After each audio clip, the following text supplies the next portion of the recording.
আসসালামু আলাইকুম, আপনাদেরকে বিলিয়ন লাভের ক্লাসে স্বাগতম জানাচ্ছি। আজকে আমরা পার্ট 7 হেড অ্যান্ড নেকের দুইটা চ্যাপ্টার কমপ্লিট করব, 51 অ্যান্ড 52 চ্যাপ্টার।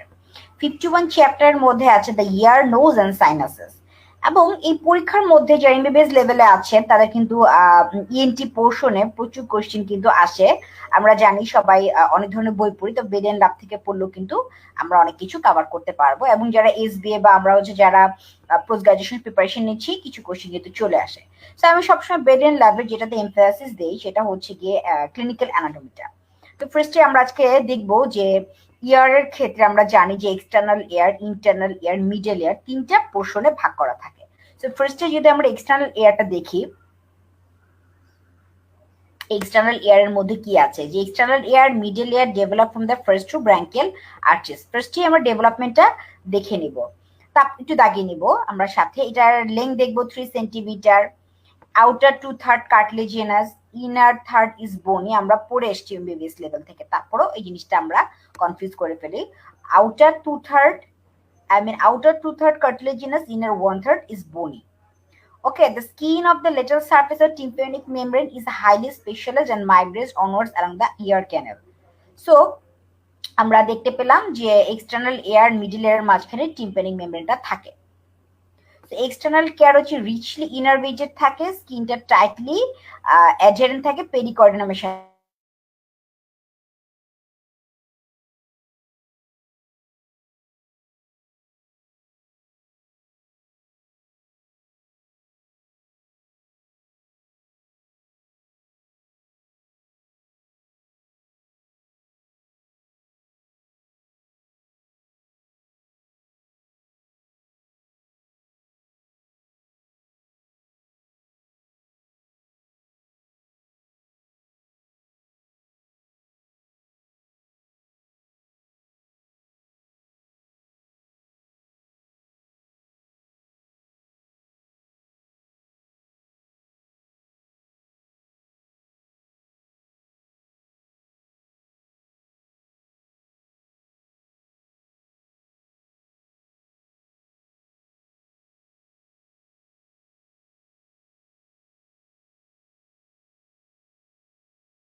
হ্যাঁ আপু, আপনি স্ক্রিন শেয়ার করুন।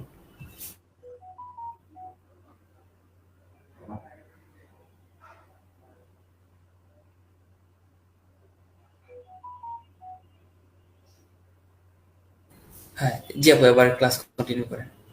ওকে, সো আমরা টিম্পেনিং মেমব্রেন এন্ড মিডল ইয়ারের মধ্যে দেখলাম যে টিম্পেনিং মেমব্রেনের যে অসিকল এবং টিম্পেনিং মেমব্রেন এরা যে আমাদের আউটার সারফেসের যে আমাদের যে একটা আমরা জানি যে শব্দটা ট্রান্সমিট করতে হলে একটা মাধ্যম লাগে, আর আমাদের এই কানের ভিতরে মাধ্যমটা হচ্ছে টিম্পেনিং মেমব্রেন এন্ড অসিকল। এরা নিয়ে যাবে ইনার মেমব্রেন, এবং ইনার মেমব্রেনে আমরা জানি, সরি ইনার ইয়ারে জানি সেখানে হচ্ছে ইউট্রিকাল স্যাকুল সেমিসার্কুলার ক্যানেল থাকে এবং সেখানে ফ্লুইড ফিল থাকে। সেইখানে আমাদের এই যে বাইরের সাউন্ড গুলাকে ট্রান্সমিট করে নিয়ে যায়। নেক্সট হচ্ছে ককলে, একটা কয়েল শেপ শেল, আমরা সবাই জানি ককলেটা জিলিপির প্যাচের মতো প্যাঁচানো থাকে এবং 2 and 3/4 টার্ন থাকে। সো ককলেতে কতগুলো স্পাইরাল স্ট্রাকচার থাকে, সেগুলোকে আমরা ককলের ডাক্ট বলে থাকি। এখন সেই জায়গায় এন্ডোলিম্ফ থাকে এবং সেই এন্ডোলিম্ফটাকে partition by Reissner's membrane from the perilymph. So দুই ধরনের লিম্ফ থাকে, এন্ডোলিম্ফ এন্ড পেরিলিম্ফ। সো এগুলাকে পার্টিশন করা থেকে রিসনার্স মেমব্রেন, এটা আমরা একটু দাগিয়ে নিব। নেক্সট একটা জিনিস দাগাবো আমরা যে basilar membrane from the perilymph of the scala tympani. এই যে তার মানে দাঁড়ালো endolymph is partition by Reissner's membrane from perilymph on the scala vestibuli. So scala vestibuli থেকে এন্ডোলিম্ফকে পার্টিশন করতেছে রেসনার মেমব্রেন, আর বেসডেন মেমব্রেন করতেছে perilymph of the scala tympani. Okay, তো পেরিলিম্ফটা হচ্ছে একটা ওভাল উইন্ডো স্টেপস পিসের ফুট প্লেটে start at the scala vestibuli in continuity with the round window membrane at the end of the scala tympani. আমরা হচ্ছে যদি 51.4 ছবিটাতে একটু যদি চলে যাই তাহলে আমরা জিনিসটা আরো ক্লিয়ার দেখতে পাবো। এই যে আমরা দেখতে পাচ্ছি যে মিডল ইয়ার এন্ড ইনার ইয়ারের মধ্যে যে গ্যাপটা, এই যে এটা হচ্ছে মিডল ইয়ার। মিডল ইয়ারে জানি যে আমরা টিম্পানিক মেমব্রেন থাকে, ম্যালেস ইনকাস স্টেপিস থাকে। আর এই যে ইনার ইয়ার, ইনার ইয়ারে এই যে ককলিয়া, ককলিয়ার ভিতরে এই যে আমরা দেখতে পাচ্ছি যে এই যে ওভাল উইন্ডোটার কথা বলছিলাম যে ফুট প্লেট অফ দ্য স্টেপিসের এখানে একটা ওরাল উইন্ডো থাকে। তারপরে যে ইয়ার ক্যানেলটা, এই যে আমরা দেখতে পাচ্ছি ইয়ারটা যাচ্ছে, ইয়ার ড্রাম বা টিম্পেনাম, এই যে হ্যামার দেখতে পাচ্ছি, ম্যালিয়াস ইনকাস সেটা নাম হচ্ছে অ্যানভিল, স্ট্রাপ যেটা হচ্ছে স্টেপিসে যে ফুট প্লেট থাকে, যেটা হচ্ছে আবার একটা ওভাল উইন্ডো দিয়ে ককলিয়ার সাথে লাগানো থাকে। ওকে, এবং এটার মাঝখানে এয়ারটা এর মাধ্যমে প্রবেশ করে। এই যে আমরা দেখতে পাচ্ছি যে এন্ডোলিম্ফ, এন্ডো মানে ভিতরের দিকে, পেরিলিম্ফ, ঠিক আছে, এই যে ব্লু কালারটা হচ্ছে পেরিলিম্ফ, আমরা পেরিলিম্ফের এটা দেখতে পাচ্ছি। এন্ডোলিম্ফ হচ্ছে হোয়াইটিশ টাইপের যে এরিয়াটা, সেটা হচ্ছে কি একদম ভিতরের দিকে যেটা, সেটা হচ্ছে এন্ডোলিম্ফ। পেরিলিম্ফের ওভার যে প্রেসারটা সেটা হচ্ছে ব্ল্যাক অ্যারো দিয়ে দেখানো হচ্ছে। এবং এখানে আমরা দেখতে পাচ্ছি এই যে অডিটরি নার্ভটা, অর্গান অফ কটি আমরা দেখতে পাচ্ছি আমরা টেকটোরিয়াল মেমব্রেন, টেকটোরিয়াল মেমব্রেনটা একদম ভিতরের দিকে আছে। অর্গান অফ কটি যেটা, অর্গান অফ কটি আমরা দেখতে পাচ্ছি রেড অ্যান্ড ব্ল্যাক এর যে শেড, সেটা ঠিক উপরের দিকে আছে টেকটোরিয়াল মেমব্রেন। এই টেকটোরিয়াল মেমব্রেনটাই এটা হচ্ছে এই এন্ডোলিম্ফের, এন্ডোলিম্ফ দিয়েই মাঝখানেই থাকতেছে এই স্পেশাল জিনিসটা, আর পেরিলিম্ফটা থাকতেছে বাইরের দিকে। এবং কোন মেমব্রেন ইউজ করা হচ্ছে, কোন মেমব্রেন কোনটাকে কভার আপ দিচ্ছে সেটা আমরা দেখেছি। এই যদি আমরা ককলিয়ার ডাক্টের ছবিটা যদি আরো স্ক্রিনশটটা যদি আমরা দেখি, যে একটা স্লাইড মানে সরি আমি যেটা বোঝাতে যাচ্ছিলাম, আমি যেটা আপনাদেরকে বলেছি যে রেসনার মেমব্রেন বা স্ক্যালা টিম্পানি স্ক্যালা ভেস্টিবুলি থেকে ভাগ করা হয়েছে, সেটা যদি আমরা আরেকটু মাইক্রোস্কোপিক্যালি দেখি, এই ছবিটা দেখলে আমরা বুঝতে পারবো। এই যে এটা উপরেরটা দেখতে পাচ্ছি স্ক্যালা ভেস্টিবুলি, স্ক্যালা মিডিয়া, আর নিচের পোর্শনটা হচ্ছে স্ক্যালা টিম্পানি। ওকে, এই যে রেসনার্স মেমব্রেন আমরা একটু আগে পড়লাম যে রেসনার্স মেমব্রেন থেকে আমাদের যে এন্ডোলিম্ফ গুলো থাকে, সেই এন্ডোলিম্ফ থাকে স্ক্যালা ভেস্টিবুলি থেকে এন্ডোলিম্ফটাকে সেপারেট করে রাখতেছে আমাদের হচ্ছে রেসনার্স মেমব্রেন।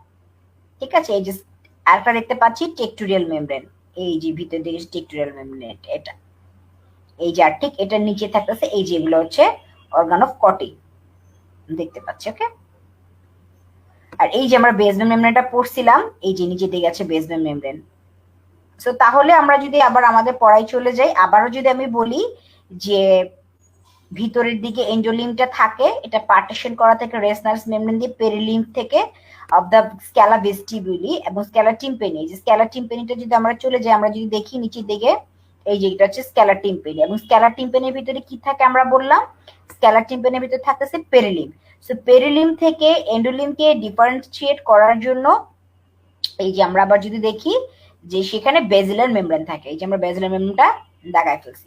এই যে এটা স্ক্যালা টিম্পানি, এই যে বেজিলার মেমব্রেন, এর উপর দিকে আছে হচ্ছে আমাদের লিম্বটা, ঠিক আছে? পেরিলিম sits uninterrupted from the oval window and stapes footplate at the stage of the scala vestibule in continuity in the round window membrane at the end of the scala tympani. So এই ছবিটা আমি আপনাদের বারবার দেখাচ্ছি যেন মনে থাকে। So এই যে আপনারা দেখেন যে এই যে একটা ওভাল উইন্ডো আছে, স্ট্যাপিসের এদিক দিয়েই আমাদের যে লিম্ফটা সেটা। Next, the endolymph has a high concentration of potassium. এই যে লাইনটা দাগাবো যে এন্ডোলিম্ফে কি আছে, potassium similar to intracellular fluid, so high level of potassium থাকে। And the perilymphe থাকে হচ্ছে high level of sodium concentration and communicates with the cerebrospinal fluid. সেটা খুবই ইম্পর্টেন্ট এই লাইনটা দাগাই নেবেন যে আমরা জানি এন্ডোলিম্ফ মানে ভিতরের দিকে যেটা থাকে সেটা পটাশিয়াম রিচ থাকে, সিমিলার টু ইন্ট্রাসেলুলার ফ্লুইড। আর পেরিলিম্ফে কি বেশি থাকতেছে, সোডিয়াম কনসেন্ট্রেশন, এবং পেরিলিম্ফ যেহেতু বাইরের দিকে থাকে সেটা একটা cerebrospinal fluid সাথে কানেকশন থাকে, এবং এটা হচ্ছে একটা মেইনটেনেন্স থাকে আয়নিক গ্রেডিয়েন্টস, এটা অ্যাক্টিভ প্রসেসের মাধ্যমে, এবং এটা নিউরাল অ্যাক্টিভিটির জন্য খুব ইম্পর্টেন্ট, কারণ আমরা জানি সেখানে অর্গান অফ কটি থাকে এবং এই যে অপটিক নার্ভ থাকে তার সাথে কানেকশন থাকে। নেক্সট, আমরা জানি যে খুব ইম্পর্টেন্ট সেল থাকে, হেয়ার সেল থাকে হিউম্যানে, অ্যারেঞ্জ থাকে 3500 inner and 12000 outer hair cell. Okay, এই যে আমরা নিজের দিকে দেখতে পাচ্ছি যে outer hair cell, inner hair cell, এই যে জায়গাটা হচ্ছে আউটার হেয়ার সেল নার্ভ, এই যে ককলিয়ার নার্ভ ফাইবারস আছে, এই যে ইনার হেয়ার সেল আমরা যে দেখি যে ভিতরের দিকে যেগুলো আছে ইনার সেল, বাইরের দিকে outer cell. So movement of the stapes footplate cause a pressure wave through the perilymph. So আমরা যখন দেখলাম যে স্টেপিসের ফুটপ্লেটটা যেহেতু লাগানো থাকে, যখন একটা এয়ার এসে ধাক্কা দিবে, এটা একটা মুভমেন্ট করবে, তখন যে ওয়েভটা ক্রিয়েট হবে সেটা পেরিলিম্ফ দিয়ে ট্রান্সপার্ট হবে, ভাইব্রেশনটা যাবে ব্যাসিলার মেমব্রেনে, এবং এটা একটা মোশনটা হেয়ার সেল এন্ড টেক্টোরিয়াল মেমব্রেনের মধ্যে দিয়ে যাবে। সো ইনার হেয়ার সেলটা কাজ করবে কি, এই যে আমরা দাগাই মেকানো রিসেপ্টর হিসেবে কাজ করবে। এই যে inner hair cell acts as mechanoelectric transducer. So acoustic যে সিগন্যালটা আসলো, এই যে একটা ভাইব্রেশন আসলো এয়ার থেকে, সেটাকে ইলেকট্রিক ইম্পালস তৈরি করবে। ওকে, করলো ইনার। আউটার সেলটা কি করবে, কন্ট্রাক্টাইল প্রোটিন থাকে এবং তারা হচ্ছে বেজিলার মেমব্রেনকে একটা টিউনিং করবে। So inner hair cell respond করে একটা ফ্রিকোয়েন্সি অফ ভাইব্রেশন মেইনটেইন করার জন্য। এই লাইনটা আমরা দেখাবো, এটা স্টিমুলেট হবে, এটা ডিপোলারাইজ হবে, একটা ইম্পালস তৈরি করবে cochlear nuclei in the brain stem. So cochlear নিউক্লিটা থাকে কোথায়, ব্রেন স্টেমে। এটা আমরা একটু দাগিয়ে নেব। আমি আবার আপনাদেরকে বলছি যে হেয়ার সেলটা দুই ধরনের ডিস্ট্রিবিউটেড থাকে, আউটার এন্ড ইনার। যখন বাইরে থেকে এই যে আমরা এই ছবিটাতে যদি যাই, এই যে এয়ারটা আসছে, এই যে আমরা ছবিটা দেখি এয়ারটা আসছে, এয়ার ড্রামের মধ্যে ধাক্কা দিল, তারপর তিনটা বোনসের মাধ্যমে এয়ারটা ট্রান্সমিট হয়ে এই যে আমরা ইনকাসের ফুটপ্লেট যেটা হচ্ছে ইনার এয়ারের সাথে রাউন্ড উইন্ডো দিয়ে লাগানো আছে সেই জায়গায় সে একটা ধাক্কা দিল, এবং সেখানে আমরা দেখতে পাচ্ছি যে অর্গান অফ কর্টিজ এর মধ্যে হচ্ছে আউটার এন্ড ইনার সেল গুলো থাকতেছে, নার্ভ সেল গুলো থাকতেছে, সেগুলো ফার্স্টে কি কাজ করতেছে, একটা ইলেকট্রিক ইম্পালস ক্রিয়েট করতেছে ইনারটা, আর ব্যাসিলার মেমব্রেনের সেখান থেকে যে আউটারটা থাকে, আউটারটা একটা কন্ট্যাক্টেড প্রোটিন থাকে এবং একটা ব্যাসিলার মেমব্রেনে গিয়ে একটা পজিশন করে আবার একটা শব্দ শোনার ক্ষেত্রে হেল্প করছে, এবং এইটা যাচ্ছে cochlear nucleus of the brain stem. So এই লাইনটা আমরা তাকিয়ে নিব। আশা করি জিনিসটা আপনারা বুঝতে পেরেছেন। নেক্সট যেটা হবে, ভেস্টিবুলার লিম্ফ নোডটা কি কাজ করতেছে, ভেস্টিবুলার লিম্ফ নোডটা হচ্ছে সেমি সার্কুলার ক্যানাল থাকে, ইউট্রিকাল সাইকেল থাকে, এন্ড দ্য সেন্ট্রাল কানেকশন থাকে। সো এই যে 3 semi circular canal arranged in the 3 plates of the space at right angles of each other. So auditory সিস্টেমে কি কাজ করতেছে, হেয়ার সেলটা হেল্প করতেছে, এন্ড দ্য ল্যাটারাল ক্যানাল কি করতেছে, হেয়ার সেলটা জেলাটিনাস ক্যাপসুলে থাকে, সেখানে একটা শেয়ারিং ফোর্স যে angular movement of the head produce hair cell movement. মানে আমরা বুঝতেছি যে হেয়ার সেলটা মুভমেন্ট করেই আমার যে একটা সাউন্ড আসতেছে সেটাকে ইলেকট্রিক ইম্পালস করে আমি ব্রেনে পাঠাচ্ছি এবং সে কারণে আমি শুনতে পাচ্ছি। এখন নেক্সট হচ্ছে আমি জানি যে ইয়ারের মেইন কাজ দুটা, একটা হচ্ছে কি hearing and also balance. So now the balance condition, ব্যালেন্সটা কিভাবে মেইনটেইন করছে। সো ব্যালেন্সের ক্ষেত্রে হচ্ছে utricle and saccule in the hair cells are embedded in an orthoconial membrane contain কি particles of calcium carbonate গুলা তারা কন্টেইন করে, তারা এই respond to change linear acceleration and pull of gravity. So এই যে পার্টিকলস থাকে ক্যালসিয়াম কার্বনেটেড, তারা কি কাজ রেসপন্স করে কখন, যখন আমাদের গ্র্যাভিটি চেঞ্জ হয়, এক্সিলারেশন হয়, ডিসলারেশন হয়, আমরা যখন মুভ করি তখন আমাদেরকে একটা বডিকে একটা সেন্স দেয়, একটা ব্যালেন্সের সেন্স দেয়। এটা কাজ করতেছে ইউট্রিকাল সাইকোলজি, হেয়ার সেল থাকে সেটা। সো এই যে impulses are carried centrally by the vestibular nerve and connection made to the spinal cord, cerebellum and external ocular muscles. It function to record the position and movement of the head. So আশা করি আমরা বুঝতে পারলাম air কিভাবে balance maintain করে। Now the sensory nerve supply. তো external airটা supply by the auriculotemporal nerves. এটা কার branch? Auriculotemporal branch হচ্ছে trigeminal nerve branch. Then the greater auricular nerve C2, C3. Branch of the laser occipital nerve C2. So 7, 9, 10 also supply small sensory branches to the external ear. So external ear আমরা বলেছি পেইনটা খুব বেশি হয় কারণ এখানে rich nerve supply থাকে। So external ear supplied by হচ্ছে auriculotemporal nerve which is the branch of trigeminal nerve, also the greater auricular nerve সেটার আসে হচ্ছে গিয়ে cervical 2 এবং cervical 3 থেকে laser occipital nerve আসে cervical 2 থেকে এবং small extent 7, 9, 10 থেকেও কিছু sensory branch পাওয়া যায়। নেক্সট হচ্ছে মিডল ইয়ার। মিডল ইয়ারটাকে সাপ্লাই দিচ্ছে হচ্ছে glossopharyngeal nerve. And the complicated rich sensory innervation means that the referent otolgia is common and may originate from the normal area of distribution of any of the above nerve. So otolgiaটা আমরা কিন্তু জানি এটা একটা originate করতে হবে নন মানে কান ছাড়াও অন্য জায়গাটা রেফার্ড পেইন হিসেবে আসতে পারে। সো রেফার্ড অটালজিয়া বলি এটাকে আমরা, কারণ এখান থেকে আবার ল্যারিংসিয়া হাইপোফ্যারিংস থেকেও কিন্তু আসতে পারে। সো হিস্ট্রি টেকনিকটা খুব ইম্পর্ট্যান্ট। নেক্সট আমরা হচ্ছে অ্যাপ্লাইড অ্যানাটমি যেটা সে বক্সটা একটু দাগিয়ে নেব, এটা খুব ইম্পর্টেন্ট। এটা আমরা রিডিং পড়লেই পারবো যে এটা একটা সেলফ ক্লিনিং। আমাদের যে কানের যে আমাদের যে আমরা তখন যে ইয়ারের যে একটা অ্যানাটমি পড়লাম তার কারণে এই যে কিভাবে ইয়ার ড্রাম থেকে একটা থেকে আরেকটা মাইগ্রেট হচ্ছে সেই কারণে একটা সেলফ ক্লিনিং একটা প্রসিডিউরটা মেনটেন হচ্ছে। সো ইনফেকশন যদি হয় সো মিডল ইয়ারে হলো এটা ইজিলি স্প্রেড করবে ক্যানেল ক্যাভিটিতে, যেটা আমরা বলেছি এটা ক্যানেল ক্যাভিটির কানেকশন আছে। সো ফেশিয়াল নার্ভটা একটা পার্সু কর টর্সুয়াস কোর্স মিডল ইয়ারের মধ্যে দিয়ে যায় আমরা জানি, এবং এটা রেফার্ড অটালজিয়া সম্পর্কে আমি বলেছি। সেটা পড়ে নেব। হিস্ট্রি টেকিং আমরা কি কি দেখবো সেটা একটা রিডিং পড়ে নেব। তো এয়ারের এক্সামিনেশনের ক্ষেত্রে আমরা সবাই জানি যে কতগুলো টিউনিং ফর্ক দিয়ে ফার্স্ট আমরা যে কোনো কিছু ইন্সপেকশন করি। ইন্সপেকশন করার পরে যে আমাদের করতে হয় রিনিস টেস্ট, ওয়েবার টেস্ট, ওকে। কন্ডাক্টিভ ডিপনেস নাকি কন্ডাক্টিভ ডিপনেস সেটাকে আমরা সেন্সোরিয়াল ডিপনেস সেটাকে আমরা অ্যাসেস করে থাকি, এবং অবশ্যই ক্র্যানিয়াল নার্ভের এক্সামিনেশন করে স্পেশাল দ্য ফেশিয়াল নার্ভ।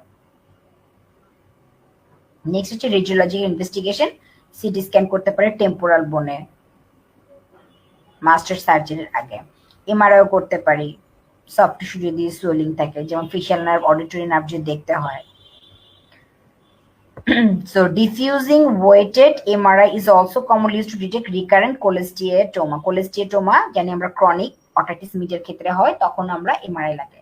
আচ্ছা, না হচ্ছে এক্সটার্নাল ইয়ার সাম কন্ডিশন। এক্সটার্নাল কি হয় কনজেনিটাল অ্যানোমালি থাকতে পারে, ইয়ারে ডিফারেন্ট টাইপ অফ অ্যাবনর্মালিটি থাকতে পারে, এবং এইটা আমরা জানি এইটা একটা আমরা পড়েছি যে external ear and middle ear origin করে first and second branchial arch থেকে, বাট ইনার ইয়ারে যে ককলিয়া থাকে এটা neuroectodermal in origin. So trauma তো জানি এখানে কানে যদি ট্রমা হয় একটা পেরিকন্ডিয়ামের সাথে লাগানো থাকে, পেইনফুল হয়, সুয়েলিং হয়, এবং কার্টিলেজ ব্লাড সাপ্লাই রিসিভ করে পেরিকন্ডিয়াল লেয়ার থেকে and will die if the hematoma is not evacuated. ওকে, হেমাটোমাটা যদি হচ্ছে ঠিকমতো ইভাকুয়েট না করা হয় তাহলে দেখা যাবে ওই এরিয়াটা ডেথ হয়ে যাবে। সো এবং এটাকে বলি আমরা কলিফ্লাওয়ার এয়ার, সেটা আমরা দাগাবো কলিফ্লাওয়ার এয়ার, এবং একটা ইনসিশন দিয়েই আমরা এই যে আমরা দেখতে পাচ্ছি ইনসিশন দিয়ে হেমাটোমাটাকে আমরা বের করে ফেলতে পারি, অ্যান্টিবায়োটিক কাভারেজ দিব। সামটাইম ফরেন বডি হইতে পারে, ভিতরের দিকে ফরেন বডি ইনকর্পোরেটেড থাকতে পারে এয়ার ক্যানেলে, এক্সপেরিয়েন্স প্র্যাকটিশনার রিমুভ করবে। So trauma to the external air এটা একটু আমরা রিডিং করে নেব। নেক্সট ইনফ্লামেশন আর ইনফেকশন, সেখানে যদি আমরা যাই সো ফার্স্টে আমরা দেখবো যে কটন বাড ইউজ করে একটা moist environment, immunocompromise, allergic skin disorder হতে পারে, সোরিয়াসিস, এক্সিমা হতে পারে। So otitis external very common, consist of generalised inflammation of the skin of the external auditory meatus. তার মানে ইনফেকশনটা বেশি হচ্ছে এক্সটার্নাল অডিটরি মিয়েটাসে। সো কি কমন প্যাথোজেন থাকে আমরা দাগাই ফেলি, pseudomonas, staphylococcus bacteria, candida and অ্যাসপারজিলাসিস।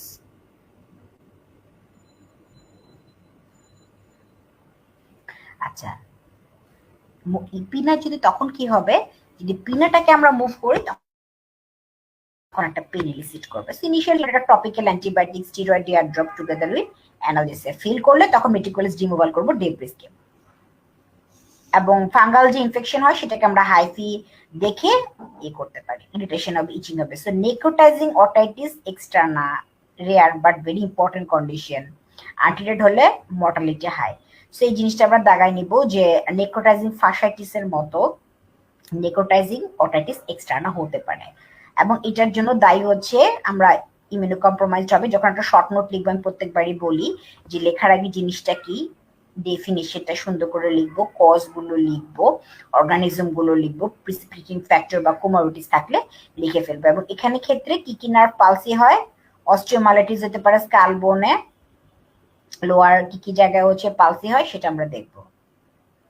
Multidisciplinary অ্যাপ্রোচটা আমাদের লাগবে। এই যে আমরা বারবার হচ্ছে অরোস্কোপ করে ছবিগুলোতে আমরা দেখতে পাচ্ছি যে কি অবস্থা ভিতরের দিকে বাইরের দিকে।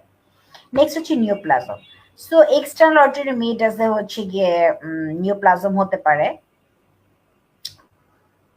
এই যে একটা সার্ফার্স ইয়ার, যারা হচ্ছে কোল্ড ওয়াটারে সুইমিং করে তাদের জন্য সার্ফার্স ইয়ারটা আমরা দাগাই নিব। সো অস্টিওমা আর true neoplasm, singular and more lateral than exostosis. আচ্ছা, এক্সোস্টোসিসটা কি? এটা area of hyperostosis rather than a neoplasm.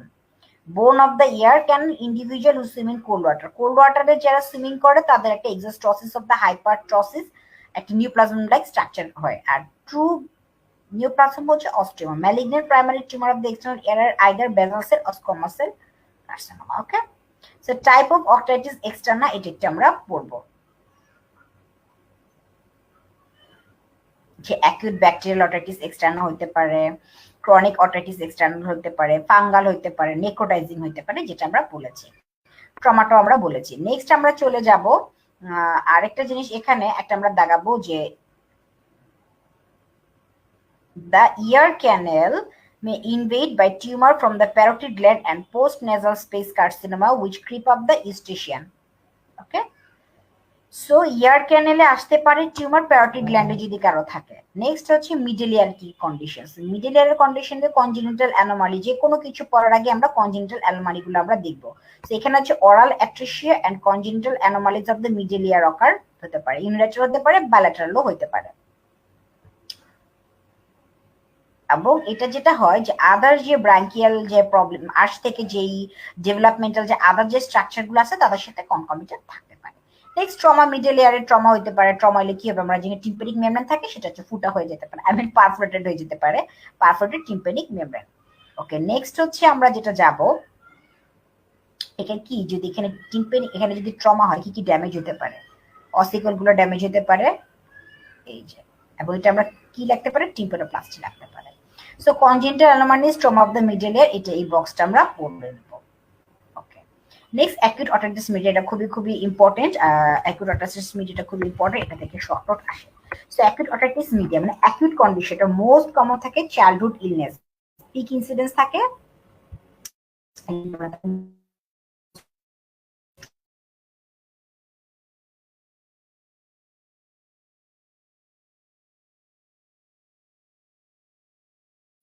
কি হয়, পুরুলেন্ট ফ্লুইড থাকে, মিডল এর একটা পুরুলেন্ট ডিসচার্জ পাই, টিম্পানি মেমব্রেনটা বালজিং থাকে, যেটা ইনফ্লামেশন হয়ে গেছে। সো কি কি আমরা ফার্স্ট একটা অ্যাকিউটাইটিস মিডিয়ার একটা এইচ ভ্যারিয়েশনটা আমরা ফার্স্ট লিখে নিব, তারপরে আমরা সাইন সিমটম গুলো দেখবো যে অবশ্যই ফিভার থাকে, একটা পাস টাইপ ডিসচার্জ থাকবে, অর্গানিজম গুলো কি কি আমরা যদি একটু দেখি, স্ট্যাফিলোককাস নিউমোনিয়া, হিমোফিলাস ইনফ্লুয়েঞ্জা। ট্রিটমেন্টটা কি করবে, অ্যানালিসিস, যেহেতু সিভিয়ার পেইন থাকবে, জ্বর থাকবে, সিমটোমেটিক ট্রিটমেন্ট দিব। মোস্ট কমন কমপ্লিকেশন গুলো কি কি থাকতে পারে, এটা কিন্তু চলে আসে, এই যে আমরা দাগাবো, এটা কিন্তু এসবিএ তে আসে, mastoiditis is the most common complication of acute otitis media. এবং আমরা যেহেতু ইয়ারের অ্যানাটমিটা পড়েছি তখন আমরা জানি যে কিভাবে এই জিনিসটা স্প্রেড করতে পারে ইনফেকশন। এবং মাস্টারাইটিস হলে আমাদেরকে হসপিটাল অ্যাডমিশন করতে হবে এবং আদার ইনভেস্টিগেশন গুলো করতে হবে। এবং এখানে একটা জিনিস আছে কি, ফেশিয়াল নার্ভ পালসি হতে পারে। সো আমরা এই জিনিসটা দেখবো, এবং এই ফেশিয়াল নার্ভ পালসি হতে পারে, ল্যাটারাল সাইনাস থ্রম্বোসিস হতে পারে, মেনিনজাইটিস হতে পারে। সো কমপ্লিকেশন গুলো দেখবো। এবং অনেক সময় দেখা যায় ট্রিটমেন্টের ক্ষেত্রে মারিঙ্গোটপনি লাগতে পারে, আরেকটা হচ্ছে cortical mastoidectomy is carried out if complication arise. যদি কমপ্লিকেশনের কর্টিক্যাল মাস্টারেক্টমিও আমাদের করা লাগতে পারে। অ্যাকিউট ওটাইটিস মিডিয়াতে কি হবে, কাদের বেশি হবে, 6 থেকে 18 মাসের মধ্যে হবে ইউজুয়ালি। তো 2 বছর পর্যন্ত 70% বাচ্চা এবং 6 বছর পর্যন্ত 90% মানুষই অ্যাকিউট ওটাইটিস মিডিয়াতে ভুগে থাকেন। তাদের একটা পুলিং ডিসচার্জ থাকে, ইয়ারটা পেইনফুল থাকবে, ফিভার থাকবে, ইনফ্লামেটরি যত চেঞ্জ আছে সেই জায়গাটায় থাকবে। সো আমরা অর্গানিজম গুলো দেখে ফেললাম। আমরা কনজারভেটিভ ট্রিটমেন্টে যাব এবং কমপ্লিকেশনটাও হতে পারে মাস্টারডাইটিস। মাস্টারডাইটিস হলে অবশ্যই হসপিটালে অ্যাডমিশন করে আমাদের ট্রিটমেন্ট নিতে হবে, কারণ এখান থেকে কমপ্লিকেশন ডেভেলপ করে ব্রেনে ইনফেকশনটা ছড়া যেতে পারে, থ্রম্বোসিস হতে পারে, মেনিনজাইটিস হতে পারে, ফেশিয়াল নার্ভ পালস হতে পারে। ওকে, নেক্সট একটা খুব কমন আমরা ছোট বাচ্চাদের পাই, সেটা হচ্ছে otitis media with effusion, I mean glue ear, এবং এটা একটা বাই-মডাল ইনসিডেন্স থাকে।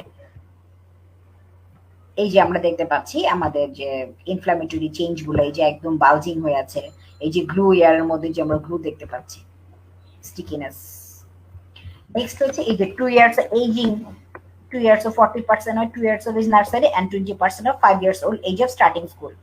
এটা কোথায়, উইন্টারে হয়, struggling, suggesting infective aetiology, infection and inflammation of the immature eustachian tube results in poor middle ear ventilation. Main কাজটা হচ্ছে, কারণ হচ্ছে যে ইউস্টেশন টিউব যেটা থাকে আমাদের কানের ভিতর, সেটার একটা ইম্যাচিউর ডেভেলপমেন্ট হয়েছে। সো ইম্যাচিউর ইউস্টেশন টিউব, তার মানে কি হয়, immature gestation tube results in poor middle ear ventilation, negative pressure and the transduction of fluid। So কি কি সিমটম থাকতে পারে সেটা একটু আমরা দেখে নিব, রিডিং করে নিব। যেমন তাদের হিয়ারিং ইম্পেয়ারমেন্ট থাকতে পারে, স্পিচ ডিলে হতে পারে, বিহেভিয়ার প্রবলেম থাকতে পারে, রিকারেন্ট ইয়ার ইনফেকশন হতে পারে, রিডিং এন্ড লার্নিং ডিফিকাল্টিস হতে পারে স্কুলে। সো অটোস্কোপিক ফাইন্ডিং আমরা কি পাবো, ডাল ড্রাম পাবো, এই যে এটা দাগাই নিব, immobile pneumatic otoscopy. Children first presenting করে বাইলেটারাল গ্লু ইয়ার হইতে পারে, ওয়েট এন্ড ওয়াচ পলিসি একটা অ্যাপ্রোপ্রিয়েট। ঠিক আছে, মেডিকেল ট্রিটমেন্টটা বালসাল বা ম্যানুভার করা যেতে পারে, patient enough to complain attempt to improve eustachian tube ফাংশনের জন্য। অনেক সময় গ্রুমেট সার্জিক্যাল লিকুইড ভেন্টিলেশন করে দেওয়া হয়, অ্যাডেনয়েডেক্টমি করার অপশনসগুলো আমরা রিডিং করব। সো অনেক সময় দেখা যায় যে ইয়ে থাকে, মানে শর্ট নোট থাকতে পারে, গ্লু ইয়ার, যারা এমবিবিএস লেভেলে আছেন তারা গ্লু ইয়ার। আরেকটা জিনিস খুব ইম্পর্টেন্টলি, আচ্ছা আমরা এই বক্সটা একটু দাগাই নিব।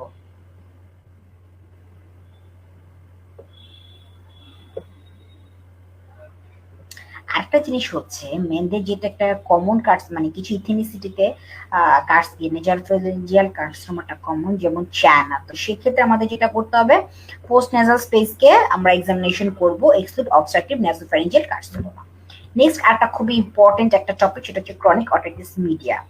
এটা হচ্ছে ক্রনিক অটাইটিস মিডিয়া যদি অ্যাকিউটেই, যদি মানে অটাইটিস মিডিয়া যদি 2 উইকস সাবসাইড, মানে আমরা ট্রিটমেন্ট দিলাম, রেসপন্স করলো না, মোর দেন 2 উইকস হয় অথবা 3 মান্থস থাকে, তখন ক্রনিক বলবো। সো এটা কি, টিম্পানিক মেমব্রেনে একটা অ্যাবনর্মালিটি থাকে। ক্লাসিফাইড করা হয় যে active inflammation, past present, inactive, potential to become active or heal, 3টা ভাগে ভাগ করা হয়। নেক্সট হচ্ছে অ্যাক্টিভ মিউকোজাল ক্রনিক অটাইটিস মিডিয়াতে কি হয়, পারফোরেশন উইথ অটোরিয়া। সো আমরা টিম্পানিক মেমব্রেনে অটোস্কোপে দেখলে টিম্পানিক মেমব্রেনে পারফোরেশন দেখতে পাবো এবং ইয়ার ডিসচার্জ থাকবে, inflamed middle ear mucosa without granulation tissue. Inactive যেটা থাকে, একটা ড্রাই পারফোরেশন থাকবে। সার্জারি করা হয় কি, টিম্পানোপ্লাস্টি। ঠিক আছে, এবং রিকিটেড ইনফেকশন হওয়ার একটা চান্স থাকবে। আচ্ছা, বেলফাস্ট রুল অফ থাম, এই লাইনটা আমরা দাগিয়ে নিব, এটা রিডিং করলেই হবে। নেক্সট যেটা আমরা দেখবো যে কোলেস্টিয়েটোমা অনেক সময় শর্ট নোট আসে, এটা আমাদের পড়তে হবে। এবং ক্রনিক অটাইটিস মিডিয়া হতে পারে অ্যাক্টিভ, ইনঅ্যাক্টিভ। অ্যাক্টিভ হলে মিউকোজাল ডিসচার্জ পারফোরেশন, স্কোয়ামাস হলে কোলেস্টিয়েটোমা হতে পারে। আবার ইনঅ্যাক্টিভ হলে মিউকোজাল ড্রাই পারফোরেশন, স্কোয়ামাস যদি হয় রিঅ্যাকশন অ্যাটেলেকটিসিস টাইপের হতে পারে। So classification of chronic otitis media এটা আমরা পড়ে নেব, এটা লিখতে হবে আমাদের, শর্ট নোট আসলে অবশ্যই এটা দিতে হবে। সো অ্যাক্টিভ যদি হয়, একটা জিনিস থাকে কোলেস্টিটোমা, এটা খুব ইম্পর্টেন্ট, এটাও শর্ট নোট আসে। সো কোলেস্টিটোমাটা খুব বেশি পেইনফুল একটা ক্রনিক কন্ডিশন। কোলেস্টিটোমা কি করে, এই যেটা আমরা দাগাবো, যে present within the persistent otorrhoea and hearing loss as a result of keratinising squamous epithelium within the middle ear. So middle লেয়ারে কি হবে, স্কোয়ামাস লেয়ারটা ক্যারাটিনাইজেশন হয়ে যাবে, কোলেস্টেরম ম্যাট্রিক্সটা ডিস্ট্রয় করবে, structure in the pass through the release of lytic enzyme, inflammatory mediator and pressure necrosis হবে, রেখে দেওয়া হয়, তখন একটা লাইফ টাইম রিস্ক হবে ইন্টারসেরেব্রাল অ্যাবসেস। এটা খুব ইম্পর্টেন্ট। তো আমাদের এটাকে খুব ভালো করে ট্রিট করতে হবে এবং এই যে রিমুভাল করতে হবে। তার মানে এটা একটা অ্যাক্টিভ কন্ডিশনে যে আমাদের মিডল লেয়ারে যে একটা লেয়ারিং ছিল, মিউকোজাল লেয়ারিং, সেটা যদি স্কোয়ামাসটা যদি ক্যারাটিনাইজেশন হয়ে যায় এবং ডিসচার্জটা অনেকদিন ধরে থাকে, তখন সেটা করে কি ডিস্ট্রয় করে স্ট্রাকচার গুলাকে, তখন এইটা পরবর্তীতে একটা অ্যাবসেস হইতে পারে, কমপ্লিকেশন হয়। তো আমাদের যখন হবে এটাকে ট্রিটমেন্টটা খুব প্রম্পটলি করতে হবে। নেক্সট হচ্ছে অটোস্ক্লেরোসিস, এটা হচ্ছে অটোসোমাল ডমিনেন্ট কন্ডিশন হয়, একটা এক্সেস বোন হয় ফুট প্লেট অফ দ্য স্টেপিসে। কোথা হয়? Foot plate of the stapes, এটুকু মনে রাখলে হবে। অ্যাসুরেন্স দিব, স্টিপেডেক্টমি আমাদের হিয়ারিং এর স্টিপেডেক্টমি ডাকতে পারে। ওকে, নেক্সট নিওপ্লাজম। মিডল এয়ারে কি কি নিওপ্লাজম হয়? মোস্ট কমন বিনাইন হচ্ছে গ্লোমাস টিউমার, আমরা সবাই গ্লোমাস টিউমারের নাম শুনেছি। এটা হচ্ছে প্যারাগ্যাংলিয়ন অ্যারাইজিং। এই যে গ্লোমাস টিউমারটা কি? এটা paragangliomas arising from non chromaffin paraganglionic tissue. Carotid body tumour আমরা জানি নেকে একটা হয়, এটা আরেক ধরনের, এটা আমরা দেখাবো tumour. So non chromaffin paraganglionic tissue থেকে কি কি টিউমার হতে পারে? Glomus tumour, carotid body tumour. আচ্ছা, এটা হচ্ছে temporal bone. Two type of glomus tumour recognise হয়, ক্লাসিফিকেশন হয় ডিপেন্ডিং অন দ্য লোকেশন, এটা নাম মনে রাখলেই হবে। এবং এটা সিমটমটা কি কি হইতে পারে? পালসি হইতে পারে, নার্ভ পালসি, কন্ডাকটিভ ডেফনেস হতে পারে, সেন্সরি নিউরাল হেয়ার লস হতে পারে। নার্ভগুলো কি কি সেটা আমরা দেখাই নিব, এই যে কোথায় কোথায় পালসি হয়। এবং ক্লাসিক্যাল সাইন কি হয়? চেরি রেড মাস, এই লাইনটা দেখাবো যে ক্লাসিক্যাল সাইনটা হচ্ছে নিওপ্লাজমের একটা চেরি রেড মাস হবে। গ্লোমাস টিউমার হলে চেরি রেড মাস, এবং এটা এই যে আমরা দেখতে পাচ্ছি চেরি রেড মাস, সেটা একটা বিনিন টিউমার। ইম্বোলাইজেশন, সার্জিক্যাল এক্সিশন করতে পারে, আর যদি স্কোয়ামাস সেল কার্সিনোমাও মিডল লেয়ার থেকে অ্যারাইজ করতে পারে।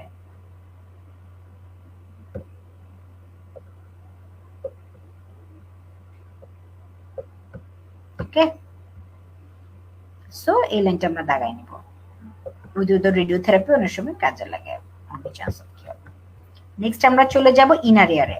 সো ইনার ইয়ারে আমাদের congenital sensory neural hair loss হতে পারে, কনজেনিটালি প্রবলেম হতে পারে। আমরা যে রুবেলা যাদের পেশেন্ট থাকে, রুবেলা যাদের প্রেগনেন্সিতে হয়, যেসব মায়েদের তাদের বাচ্চাদের congenital sensory neural hearing loss হয়, ঠিক আছে। জেনেটিক মিউটেশন একটা জেনেটিক ডিসঅর্ডারও হতে পারে।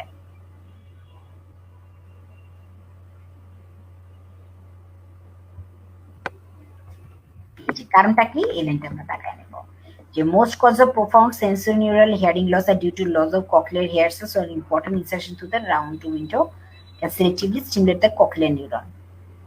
এই লাইনটা আমরা দেখালেই হবে।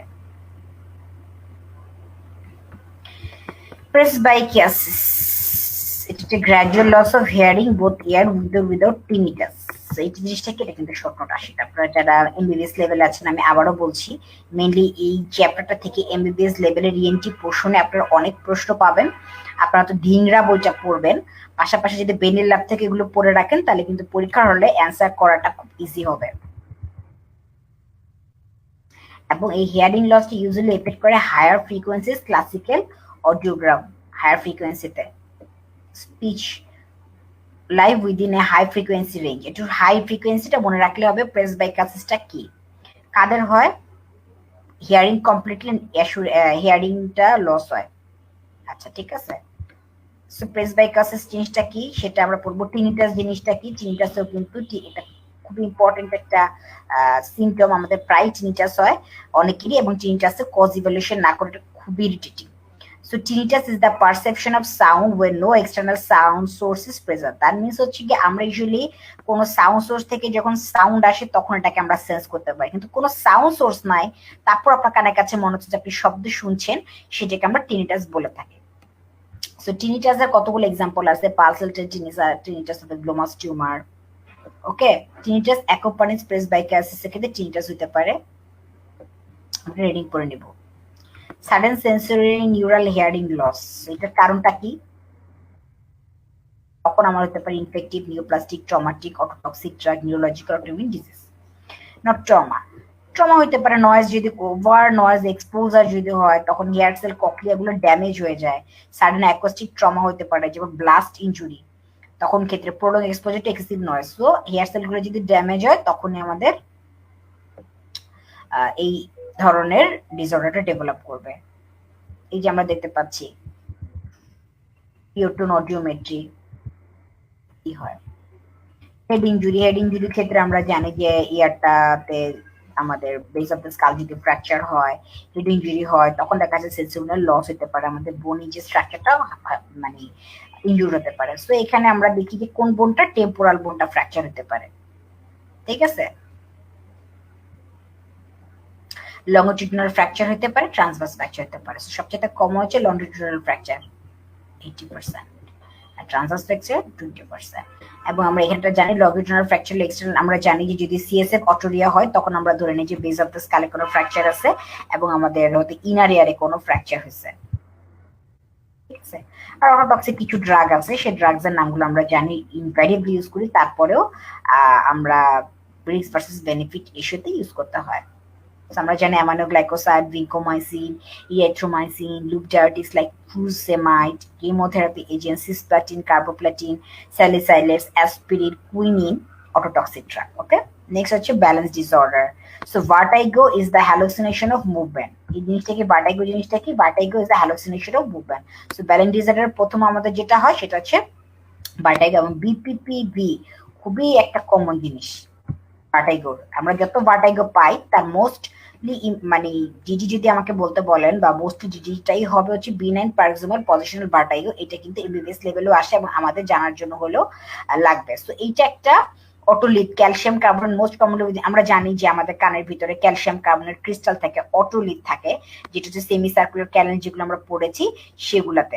তো এইটাই হচ্ছে আমাদের ভাইব্রেশন। আমি প্রথমে আপনাদেরকে অ্যানাটমিটা মানে কিভাবে আমরা ভাইব্রেশনটা সেন্স করে সেটা আমরা আরেকবার একটু দাগিয়ে নিব। পোস্টেরিয়র সেমিসার্কুলার ক্যানেলটা triggered by ampullary hair cell, ভার্টাইগোর ট্রিগার করে এবং হল স্পাইকস টেস্ট কনফার্ম করে diagnosis. Hallpike test, positive হল পাইক টেস্ট আমরা দাগাই নিব।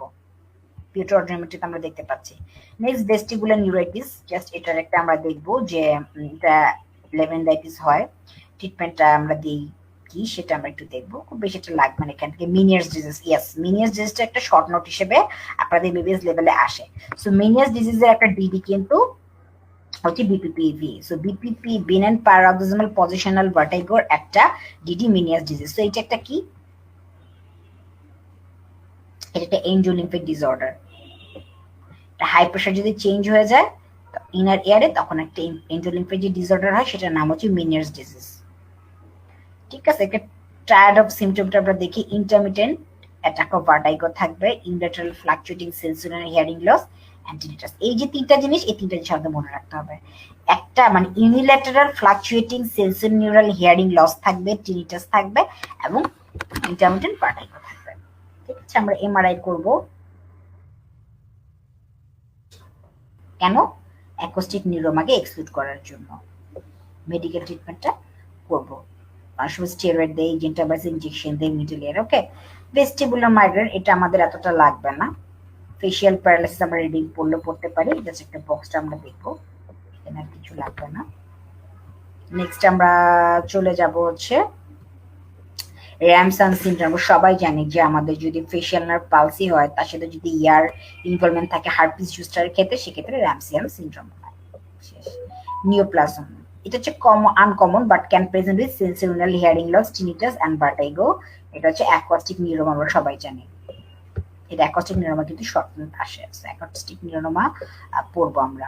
এবং আমরা যারা এসবিএ বা আমরা কোশ্চেন মানে এমসিকিউ পড়ি তাদের ক্ষেত্রে কিন্তু এটা লাগবে যে অ্যাকোস্টিক নিউরোমা সাইন সিম্পটমগুলো কি কি এবং কি হতে পারে। Schwannoma of the vestibular division of canal nerve 8 most common, followed by meningioma. So condition of the inner ear একটা বক্স আছে, সেটা আমরা পড়ে নেব যে presbycusis, sensory neural hearing loss হতে পারে, অ্যাকোস্টিক নিউরোমা হতে পারে, মিনিয়াস ডিজিজ হতে পারে। সো ডিজিজের নামগুলো আমরা পড়বো।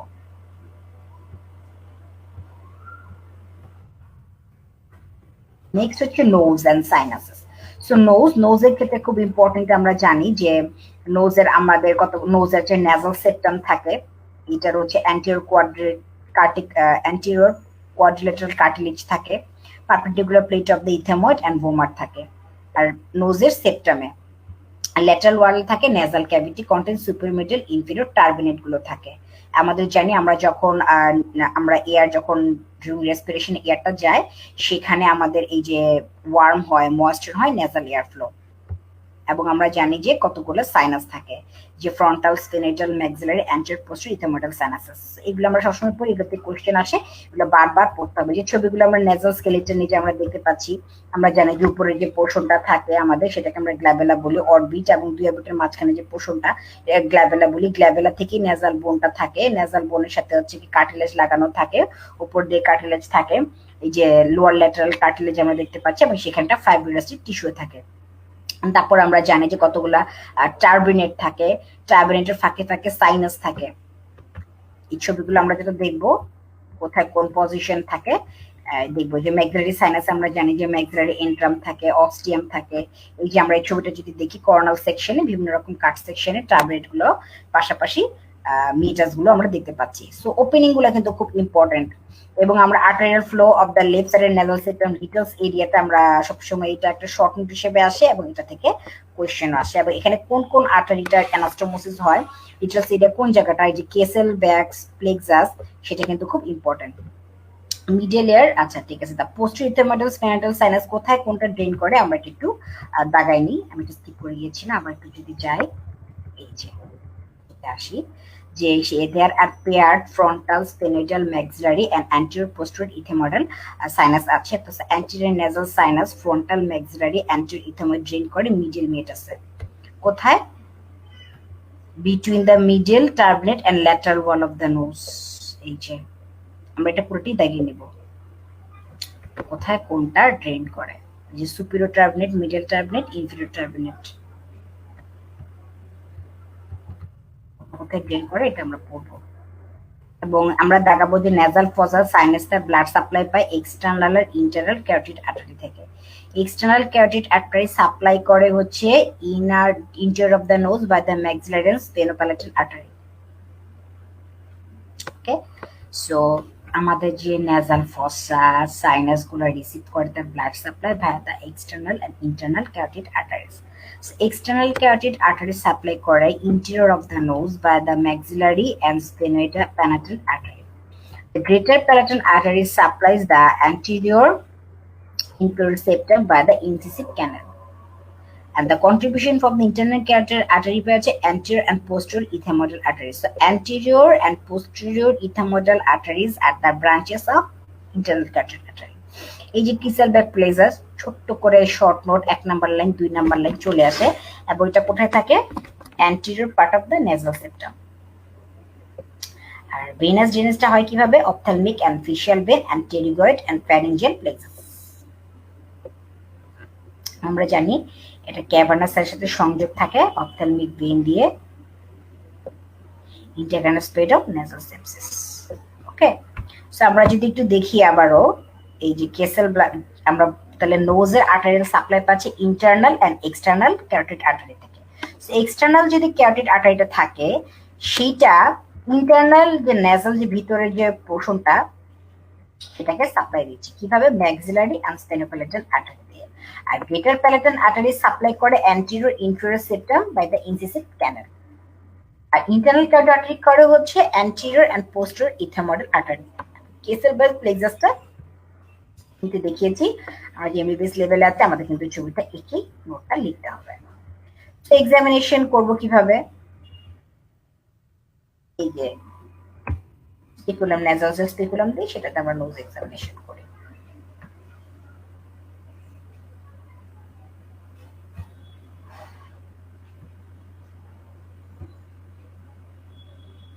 নেজাল বোন ডিসপ্লে প্যারানেজাল সাইনাসের ক্ষেত্রে আমরা সিটি স্ক্যান করব। Trauma to the nose and sinuses, fracture of the nasal bone হইতে পারে, সেটা সেপ্টাল ইনজুরি, এগুলো আমাদের তো লাগবে না। আমরা জাস্ট নেজাল ট্রমাটা রিডিং করব, এত বেশি কিছু আমাদের এখানে লাগবে না। আমরা সেপ্টাল ডিফর্ম নেজাল সেপ্টামে জানি যে নেজাল সেপ্টামে অনেক ধরনের ডিফর্মিটি থাকে, সেপ্টাল পারফোরেশন থাকে। সো নেজাল ডিফর্মিটি যদি আমরা দেখি, যেমন সবচেয়ে কমন আমরা যেটা পাই DNS, deviation of the nasal septum. ঠিক আছে, ডিএনএস নিয়ে কিন্তু কোশ্চেন এবিবিএস লেভেলে আপনাদের আসবে। সো আপনার ডিএনএস নিয়ে একটু পড়ে ফেলবেন। সেপ্টাল পারফোরেশন হয়, nasal septum এ যদি একটা পারফোরেশন থাকে, turbulent airflow to the nose and resulting sensation of nasal blockage, যে পারফোরেশন থাকে সে জায়গায় একটা অস্বস্তিকর বোধ হবে। যে আমরা যখন বাতাসটা নিচ্ছি তখন দেখা যাবে যে নেজালটার মধ্যে বারবার ব্লকেজ হচ্ছে, আনইউজড একটা সেন্সেশন হচ্ছে, নাক ডাকার মতো একটা সাউন্ড হচ্ছে। এই যে আমরা একটা শব্দ দাগায় নিব, সেপ্টাল বাটন। ঠিক আছে, নেক্সট আমরা দেখাবো যে কজেস অফ সেপ্টাল পারফোরেশন, এটা জাস্ট কজটা পড়লেই হবে আমাদের। এলেনটা দেখাবো granulomatosis with polyangiitis, systemic idiopathic autoimmune disease affecting the nose, lungs and kidneys. শেষ, এইটুকু আমাদের জানলে এখান থেকে হবে। আমরা বললাম যে একটা idiopathic autoimmune disease, autoimmune disease যদি হয় সি অ্যাঙ্কার টেস্ট এখানে করা হয়, কি থাকে সেটা আমরা পড়বো। এপিক্সটাসিস খুবই ইম্পর্টেন্ট একটা টপিক হচ্ছে এপিক্সটাসিস, নেজাল ব্লিডিং, এবং সবচেয়ে কমন হচ্ছে কিসেলেটর প্লেক্সাস থেকে হয়, or Little's area anterior portion of the septum। ঠিক আছে, আচ্ছা, কমন চিলড্রেন এন্ড ইয়াং অ্যাডাল্টদের জন্য হয় নোজ ব্লিডিং, যখন নোজ পিকিং করে ট্রমার কারণে, যাদের অনেক বিদার অ্যান্টিকোয়াগুলেন্ট খায়, যাদের হাইপারটেনশন থাকে তাদের ক্ষেত্রে হইতে পারে। সো কজগুলা চিলড্রেনের কি, এটা কি সেটা আমরা পড়বো। কি ডিজিজ আছে, যেমন হেরিডিটারি হেমোরেজিক অ্যানজিওপ্লাসিয়া, nasophacial bleeding হতে পারে, থিন ওয়াল থেকে জুভেনাইল অ্যানজিওফাইব্রোমাইজ এর আনকমন কন্ডিশন কিন্তু হতে পারে। সো আমরা কজল এপিকটেসিস যে একটা বক্স আছে, লোকাল এন্ড সিস্টেমিক, এটা কিন্তু কোশ্চেন দিয়ে এটা আমরা মুখস্থ করে ফেলি। কজল এপিকটেসিস খুবই খুবই খুব important. So nasal picking, local cause যদি দেখি, nose picking, nasal trauma, nasal foreign bodies, tumours, infection, granulomatous disorder, angiofibroma, juvenile. সিস্টেমে কি কি কজ থাকে এটা আমরা পড়বো। ঠিক আছে, তখন আমরা কি করব, যে পোস্টনাজাল ব্রিজিং হলে নেজাল প্যাক দিব, অ্যান্টিরিয়র যদি হয় সেক্ষেত্রে আমরা অ্যান্টিরিয়র নেজাল প্যাক দিব। ঠিক আছে, আমরা জানি যে টটার্স মেথড আছে নেজাল ব্লিডিং বন্ধ করার জন্য। এখানে আমরা সিলভার নাইট্রেট কটারি করতে পারি লোকাল অ্যানেস্থেসিয়া দিয়ে। যদি অ্যান্টিরিয়র ব্লিডিং হয় কিসেল ব্যাক প্লেক্সাস থেকে যদি হয়, তখন আমরা কটারি করতে পারি, সিলভার নাইট্রেট কটারি করতে পারি লোকাল অ্যানেস্থেসিয়া দিয়ে এবং নেজাল প্যাক দিয়ে। আর পোস্টেরিয়র পোস্টেরিয়র নেজাল প্যাক দিতে পারি। এটা আমরা জাস্ট রিডিং পড়বো, এখান থেকে খুব বেশি না। এবং এইটা বক্সটা আমরা একটু দেখবো, এপিস্টাসিস।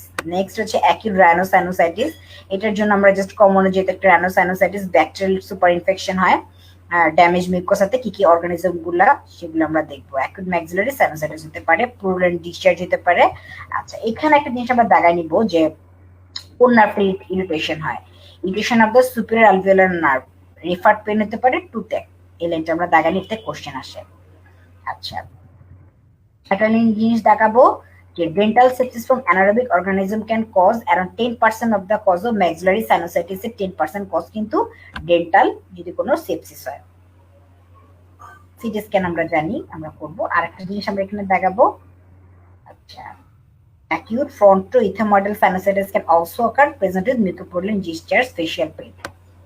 ট্রিটমেন্টটা কি, অ্যান্টিবায়োটিক দিব আমরা ক্রনিক্যাল ইনফ্লামেটরি সাইনাস রিডিউস করার জন্য। ট্রিটমেন্টটা হচ্ছে প্রলং লাগতে পারে, টপিক্যাল নেজাল ডিসকনজেস্টিভ দিব, নেজাল ড্রপস দিব। ওকে,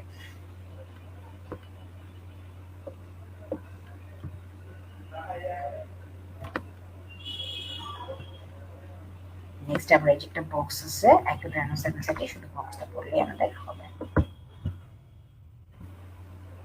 নেক্সট কমপ্লিকেশন। আচ্ছা, কমপ্লিকেশনটা আমাদের একটা বক্স আছে 51.13, শুধু বক্সটা পড়বো আমরা। অরবিটাল কমপ্লিকেশনের যে একটা বক্স আছে, Chandler classification of orbital complication sinusitis, এটা আমরা একটু পড়বো।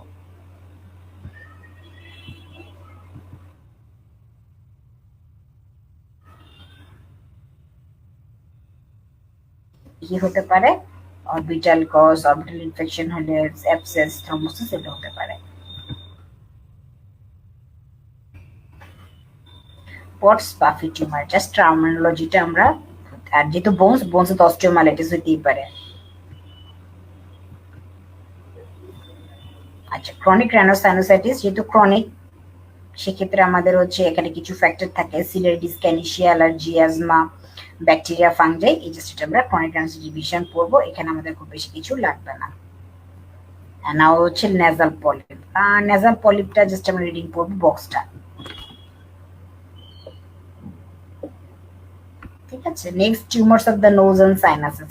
তো নোজ এন্ড সাইনাসের ক্ষেত্রে আমরা জানি যে টিউমার যদি হয় প্রেজেন্ট করে যে নেজাল অবস্ট্রাকশন থাকবে, ডিসচার্জ থাকবে, তারপরে হচ্ছে অ্যানোসমিয়া থাকতে পারে, রাইনোরিয়া থাকতে পারে, সোয়েলিং, প্রোপটোসিস। ওকে, কি কি বিনাইন টিউমার থাকতে পারে আমি ফার্স্ট একটা নাম বলেছিলাম, osteoma of the nasal skeleton, common and often not uncommon and are often detected by radiology. Incidental finding হিসেবে আমরা পাই osteoma. Simple papilloma or viral wart পাইতে পারি আমরা ভেস্টিবিউলে। তারপরের লাইনে আমরা চলে যাব, inverted transitional cell papilloma nasal cavity, nasal সাইনাসে হতে পারে, ঠিক আছে। এটা আমরা ডায়াগনোসিস করব, সিটি স্ক্যান দিয়ে আমরা এই লাইনটা দাগাই ফেলবো।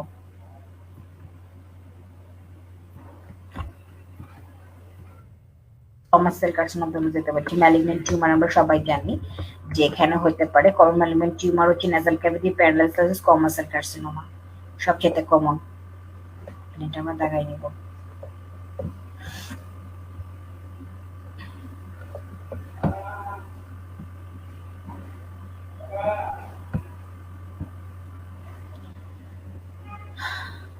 এবং জানি যে এখানে সেক্ষেত্রে হতে পারে ক্যালনার পালস হতে পারে, লিম্ফ্যাডিনোপ্যাথি হতে পারে, ক্রিসমাস হতে পারে। টিথের সিমটম গুলা কি সেটা আমরা রিডিং করে নেব। টিউমারস অফ দ্য নোজ এন্ড সাইনাসের যে বক্সটা আছে সেটা পড়ে নেব। সো আমরা নোজ থেকে ফার্স্টে আমরা পড়েছি ইয়ার, নোজ এন্ড নেজাল সাইনাসেস। সো ইয়ারের ক্ষেত্রে আমরা অ্যানাটমি গুলো পড়েছি, ইয়ারের প্যাথোলজি গুলো দেখেছি, এবং যে কোনো প্যাথোলজি ক্ষেত্রে আমরা জাস্ট নামগুলো মনে রাখবো। ইয়ার যদি আমি দেখি যে external layer, external otitis, otitis এক্সটার্নালটা আমরা দেখেছি, মিডল ইয়ারের যে প্রবলেম গুলো হতে পারে সেগুলো আমরা দেখেছি, ইন্টারনাল ইয়ারের প্রবলেম গুলো দেখেছি, টিউমার গুলো দেখেছি, ম্যানেজমেন্ট প্ল্যান দেখেছি। তারপরে হচ্ছে আমরা নোজ সাইনাসের নোজের অ্যানাটমি দেখেছি, এবং সাইনাস কোনটা কোথায় ড্রেন করে এবং কি কি ডিজিজ হতে পারে সেটা আমরা, টিউমার কি করতে পারে সেটা একটু আমরা রিক্যাপ করেছি। নেক্সট আমরা চলে যাব head and neck, ফ্যারিংস, larynx and neck. So প্রথমে আমরা ক্লিনিক্যাল অ্যানাটমি ফিজিওলজিতে যাব, এবং এটা খুব ইম্পর্টেন্ট। এখান থেকে যে কোশ্চেন সবসময় আসবে নাসোফ্যারিংস, ওরোফ্যারিংস, হাইপোফ্যারিংস। আমরা জানি যে ফ্যারিংসের তিনটা part. So upper part of the respiratory and digestive passage, এটা একটা আমরা জানি একটা ফাইব্রোমাসকুলার টিউব। এটা রেসপিরেটরি এন্ড ডাইজেস্টিভ সিস্টেমের আপার পার্ট ফর্ম করে। বেস অফ দ্য স্কাল থেকে লেজাল অফ দ্য 6 সার্ভাইকাল ভার্টিব্রাতে, lower border of the cricoid cartilage, becomes continuous to the oesophagus. তিনটা পার্ট, নাসোফ্যারিংস, ওরোফ্যারিংস, হাইপোফ্যারিংস। এই লাইনটা আমরা জানি, তারপর আবার দেখবো। সো বেস অফ দ্য, এই যে নাসোফ্যারিংস, হাইপোফ্যারিংস, ওরোফ্যারিংস, ঠিক আছে। সো বেস অফ দ্য কাল থেকে সার্ভাইকাল 6 লেয়ার পর্যন্ত এটা থাকবে, এবং becomes the continuous to the oesophagus. Now first হচ্ছে নাসোফ্যারিংস। নাসোফ্যারিংসটা হচ্ছে ফার্স্ট সার্ভাইকাল ভার্টিব্রার সামনের দিকে থাকে, এই লাইনটা দেখাবো আমরা। Adenoid থাকে, superior component of the Waldear's ring are situated at the junction of the roof and the posterior of the nasopharynx. So এই যে adenoidটা আমরা জানি এটা Waldear ring এর যে superior component, Waldear ring সম্পর্কে আমরা পড়েছি, আমরা জানি এটা শর্ট নোট কিন্তু আসে, এবং Waldear ring এর ছবিটা আমরা গুগল করলে পাবো, সেটা আমরা শিখবো ছবি আঁকাটা। সো এটা যে superior component যেটা থাকে সেটা হচ্ছে জাংশন থেকে roof and the posterior of the nasopharynx এ অ্যাডেনোইডটা থাকে। এই যে ওয়াল্ডার রিংটা কি? Waldeyer ring is a ring of lymphoid tissue. আচ্ছা,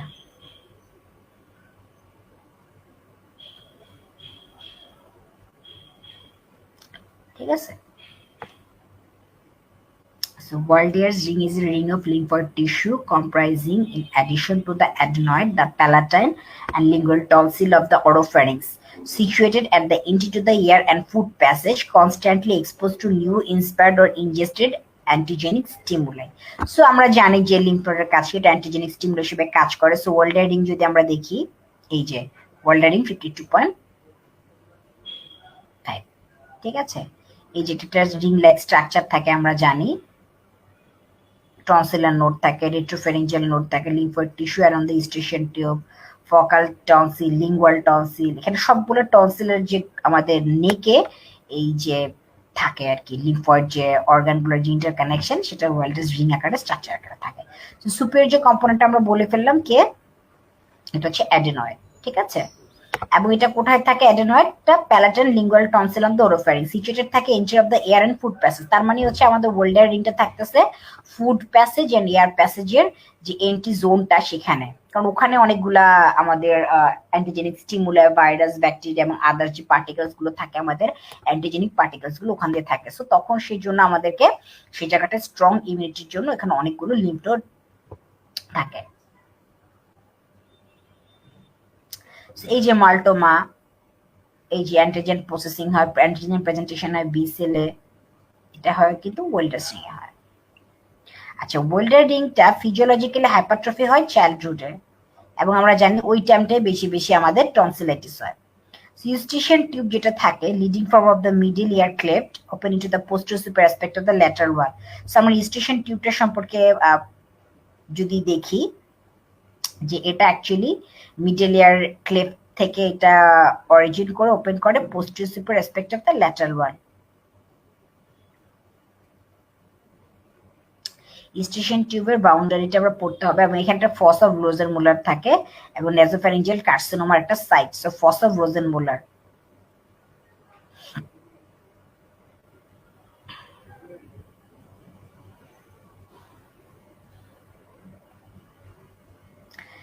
নেক্সট ওরোফ্যারিংসটা কি? ওরোফ্যারিংসটা হচ্ছে সুপিরিয়রলি বাউন্ড বাই দ্য হচ্ছে সফট প্যালেট দিয়ে, ইনফিরিয়র থাকে lingual surface of the epiglottis and anteriorly by the anterior faucial pillars. এই যে আমরা যদি চলে যাই ওরোফ্যারিংস দিয়ে, ঠিক আছে, এই যে ফ্যারিংস আমরা যদি দেখি যে কার্টিলেজিনাস পোর্শনটা হচ্ছে ফ্যারিংস, এই যে এটুকু হচ্ছে ইসোফেজিয়াল পোর্শন, এটুকু হচ্ছে ফ্যারিঞ্জিয়াল পোর্শন, এটা হচ্ছে ওরাল পোর্শন, ঠিক আছে। এই যে আমরা যদি এই কাট সেকশনটা দেখি ওরোফ্যারিংসটা সুপিরিয়রলি আছে, এই যেটা হচ্ছে সফট প্যালেট, মুখের ভিতরে আমরা যেন উপর দিকে হচ্ছে সফট প্যালেট আছে সুপিরিয়রলি, ইনফিরিয়র হচ্ছে lingual surface of the epiglottis, এই যেটা ব্লু কালারটা আমরা দেখতে পাচ্ছি যে epiglottis, anterior faucial pillar and the circumvallate papilla of the tongue. এই যে সামনের দিকে হচ্ছে আমরা টাং জানি, ওকে। প্যালেটাল টনসিল সিচুয়েট থাকে ল্যাটারাল ওয়াল, ঠিক আছে। ব্লাড সাপ্লাইটা পাওয়া হচ্ছে ফেশিয়াল আর্টারি থেকে, এবং এটা প্যারাটনসিলের ভেইন দিয়ে থাকে, ভেইন দিয়ে ড্রেন করে, ঠিক আছে। নেক্সট হচ্ছে হাইপোফ্যারিংস। তাহলে আমরা পড়ে ফেললাম উপরের দিকে নাসোফ্যারিংস, ওরোফ্যারিংস এন্ড হাইপোফ্যারিংস। নাসোফ্যারিংস নেজাল ক্যাভিটির দিকে, ওরোফ্যারিংস ওরাল ক্যাভিটি থেকে, হাইপোফ্যারিংস নিচের দিকে থাকবে। আচ্ছা, হাইপোফ্যারিংসে যদি আমরা চলে যাই, এই যে আমরা যদি দেখি 3 phases of swallowing and the muscle, এই যে এতে আমরা সোয়ালিং এর ফেজ দেখতে পাচ্ছি কি কি muscle, superior pharyngeal constrictor muscle, middle pharyngeal constrictor muscle, inferior pharyngeal constrictor muscle, cricopharyngeus muscle and oesophageal muscle, ঠিক আছে। এইগুলোর মাসল গুলো থাকে।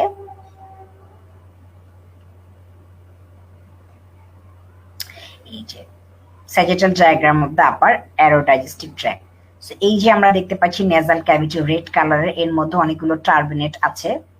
তার ঠিক নিচে আমরা জানি যে এখানে যে হার্ড প্যালেট, তার পিছনের দিকে আছে সফট প্যালেট, ঠিক আছে। এই যে থাকতেছে আমরা ইয়েলো কালার দেখতে পাচ্ছি টনসিল, এই যে সামনের দিকে হচ্ছে কি আমরা এটা দেখতে পাচ্ছি টাং, এর পিছন দিকে আমরা দেখতে পাচ্ছি যে প্যারানেজাল সাইনাস গুলো উপরে আমরা দেখেছি যে টনসিলটা কোথায় থাকতেছে, ম্যান্ডিবুলার বোন কাট সেকশন, এই যে হাইওয়েড বোন, থাইরয়েড কার্টিলেজ, ক্রিকয়েড কার্টিলেজ, এই যে ভোকাল কর্ড দেখতে পাচ্ছি, এর পিছনের দিকে আছে ইসোফেগাস, এই যে ব্লু কালারের মার্কিংটা হচ্ছে এপিগ্লটিস।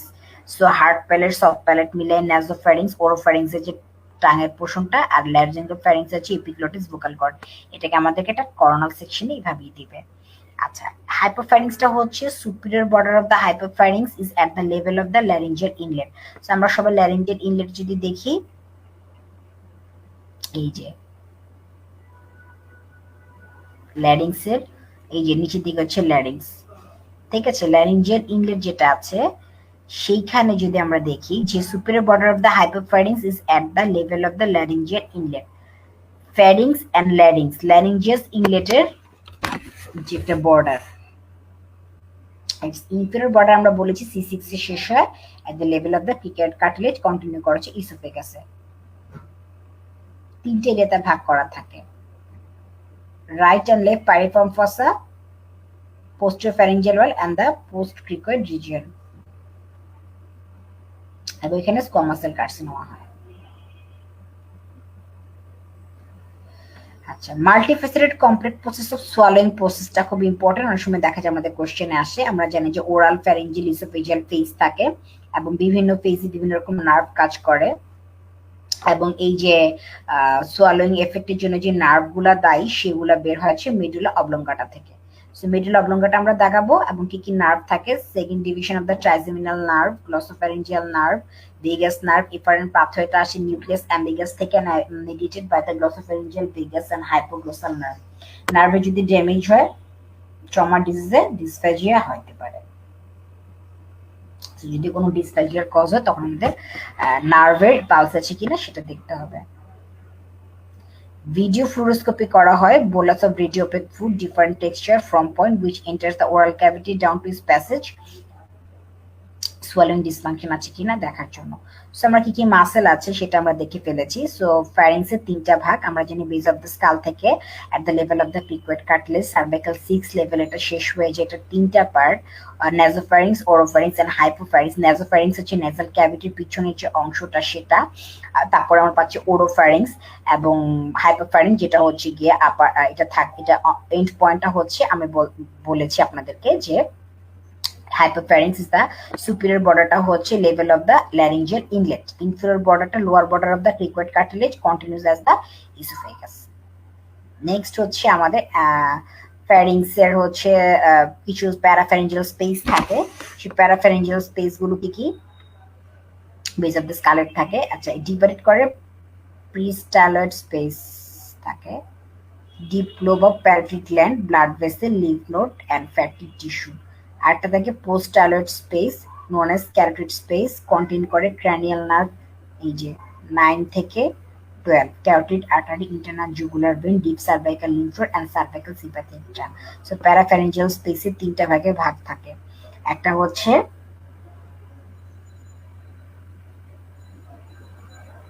প্রিস্টালয়েড এন্ড স্টালয়েড। প্রিস্টালয়েড হচ্ছে গ্ল্যান্ড গুলো থাকতেছে এন্ড পোস্টালয়েড স্পেসে আমাদের নার্ভ ভেসেল গুলো থাকতেছে, নার্ভ এন্ড ভেসেল থাকতেছে পোস্টে, আর সামনের দিকে থাকতেছে হচ্ছে প্যারোটিড গ্ল্যান্ড, লিম্ফ নোড। ওকে, ইনফেকশন নেক্রোসিস হতে পারে সেই জায়গায়, টনসিলাইটিস আমি বলেছি। আর নেক্সট হচ্ছে রেট্রোফ্যারিঞ্জিয়াল স্পেস। রেট্রোফ্যারিঞ্জিয়াল স্পেসে অ্যান্টিলি থাকে কনস্ট্রিক্টর মাসলস, মানে ফ্যারিংস এর পিছনে হচ্ছে রেট্রোফ্যারিঞ্জিয়াল স্পেস, আমরা যে মাসল গুলো পড়লাম। বাকোফ্যারিঞ্জিয়াল ফাসা দিয়ে কাভারিং করা থাকে অ্যান্টেরিয়রলি, এন্ড পোস্টেরিয়র থাকে প্রিভার্টিবল মাসকুলেচার। প্রিভার্টিবল ফাসাটা কিন্তু খুব ইম্পর্টেন্ট। এই যে ল্যারিংস, আমরা অ্যানাটমি অফ দ্য ল্যারিংস পড়ছি, ঠিক আছে। উপরের দিকে আমাদের আছে হচ্ছে এপিগ্লটিস। এপিগ্লটিসের দিকে যে আমরা দেখতে পাচ্ছি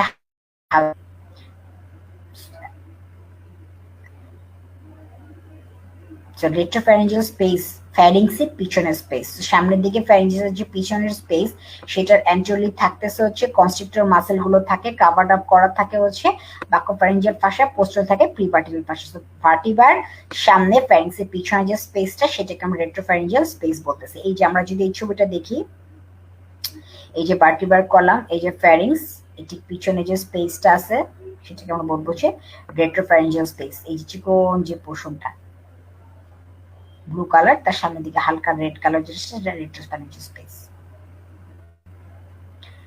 এখানে রেট্রোফ্যারিঞ্জিয়াল লিম্ফ নোড থাকে,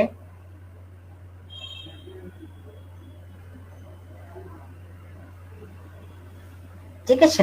ল্যারিংস হচ্ছে গিয়ে আমি আপনাদেরকে বলতে চাচ্ছিলাম, ল্যারিংস এর যে পার্ট গুলো থাকে, ল্যারিঞ্জিয়াল কার্টিলেজ গুলো থাকে, সো এটা একটা এয়ারওয়ে, এটা হচ্ছে গিয়ে প্রোডাকশন, ভয়েস প্রোডাকশন করে।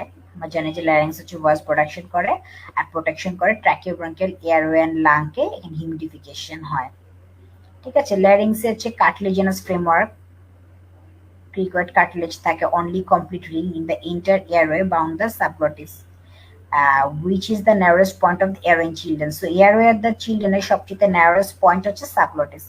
এই যে আমরা দেখতে পাচ্ছি উপরের দিকে পোর্শন, সবচেয়ে নিয়ারেস্ট পোর্শন হচ্ছে সাবগ্লটিস, গ্লটিস, সুপ্রাগ্লটিস, গ্লটিস এন্ড সাবগ্লটিস, ঠিক আছে, যে স্ট্রাকচার গুলো যদি আমরা দেখি, গ্লটিসের উপরের দিকে যদি পোর্শনটা সুপ্রাগ্লটিস পোর্শন, সুপ্রাগ্লটিস পোর্শনের থাকতেছে হাইওয়েড বোন থাকতেছে, এপিগ্লটিস থাকতেছে এবং সেখানে একটা ফলস কর্ড বা ভেন্ট্রিকুলার ফোল থাকে। নেক্সট হচ্ছে গ্লটিসে ফলস কর্ড বা ভেন্ট্রিকুলার থাকে, ল্যারিঞ্জিয়াল ভেন্ট্রিকল থাকে এবং সাবগ্লটিসে আমরা দেখতে পাচ্ছি যেখানে vocal fold, cricoid space, tracheal cartilage, main পোর্শনটা হচ্ছে সাবগ্লটিসের।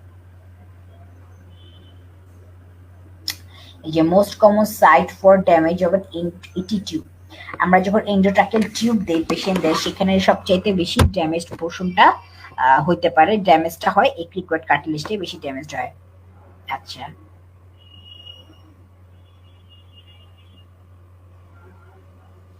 এই যে আমরা যদি ছবিটা দেখি, এটা একটা খুব সুন্দর একটা আমরা ল্যারিঙ্গোস্কোপ করে দেখতে পাচ্ছি, বা এটাকে আমরা বলছি নেজেন্ডোস্কোপি ভিউ। সো এই যে আমরা খুব সুন্দর করে দেখতে পাচ্ছি, ভিতরের দিকে ট্রাকিয়া দেখা যাচ্ছে, এই যে ভোকাল ফল্ট, হোয়াইটিশ কালারের ভোকাল ফল্ট, এই যেটা হচ্ছে এপিগ্লটিস, এই যে ভোকাল ফোল্ড দেখতে পাচ্ছি, আর ভিতরে ট্রাকিয়া, এই যে পোস্টার ফ্যারিঞ্জিয়াল ওয়াল, অ্যারিটিনয়েড কার্টিলেজ, যেটা হচ্ছে অ্যারিটিনয়েড কার্টিলেজ, অ্যাডি এপিগ্লটিক ফোল্ড, যেটা হচ্ছে অ্যাডি এপিগ্লটিক ফোল্ড, আর এটা হচ্ছে base of the tongue.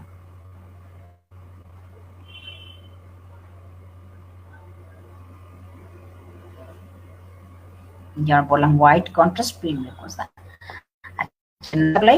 Nerve supply হচ্ছে sensory nerve supply to the larynx through vocal ফোল্ডে, internal branch of the superior laryngeal nerve and below recurrent laryngeal nerve, আর both are branch of vagus nerve. আর motor supply larynx পাচ্ছে recurrent laryngeal nerve intensing muscle except the cricothyroid, and cricothyroid supplied by the external branch of the superior laryngeal nerve. So the sensory nerve supply to the larynx আমরা জানি true vocal কর্ডের উপরে যদি থাকে সেটা internal branch of the superior laryngeal nerve, and below পায় হচ্ছে গিয়ে from the recurrent laryngeal nerve which supplies all intrinsic nerves muscles except the cricothyroid. Cricothyroidটা পায় হচ্ছে external branch of the superior laryngeal nerve। এটা আমরা পড়ে এসেছি এবং এখান থেকে প্রচুর কোশ্চেন আসে। So function of the larynx, এই যে একটা বক্স আছে, এটা আমরা পড়ে নেব। আচ্ছা, এখন হচ্ছে যে রিকারেন্ট ল্যারিঞ্জিয়াল নার্ভের ড্যামেজের উপর ডিপেন্ড করে আমাদের কি কি ফিচার আসবে। So damage to the recurrent laryngeal nerve or vagus nerve above the recurrent laryngeal nerve branch will cause paralysis of the vocal fold on the side of the damage.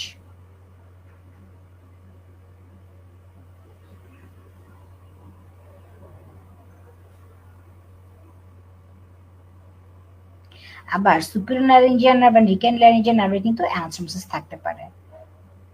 Supply that's subglottis motor innervation to the thyroidinoid muscle.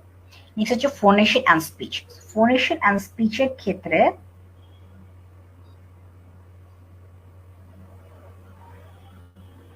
যদি আমরা দেখি, এখানে একটা দেখি যে vocal folds produce sound by quasi periodic vibration. So এখন যদি আমরা দেখি যে কিভাবে এটা হয়, এটা আমরা জানি যে ভোকাল ফোল্ডেরই কারসাজি।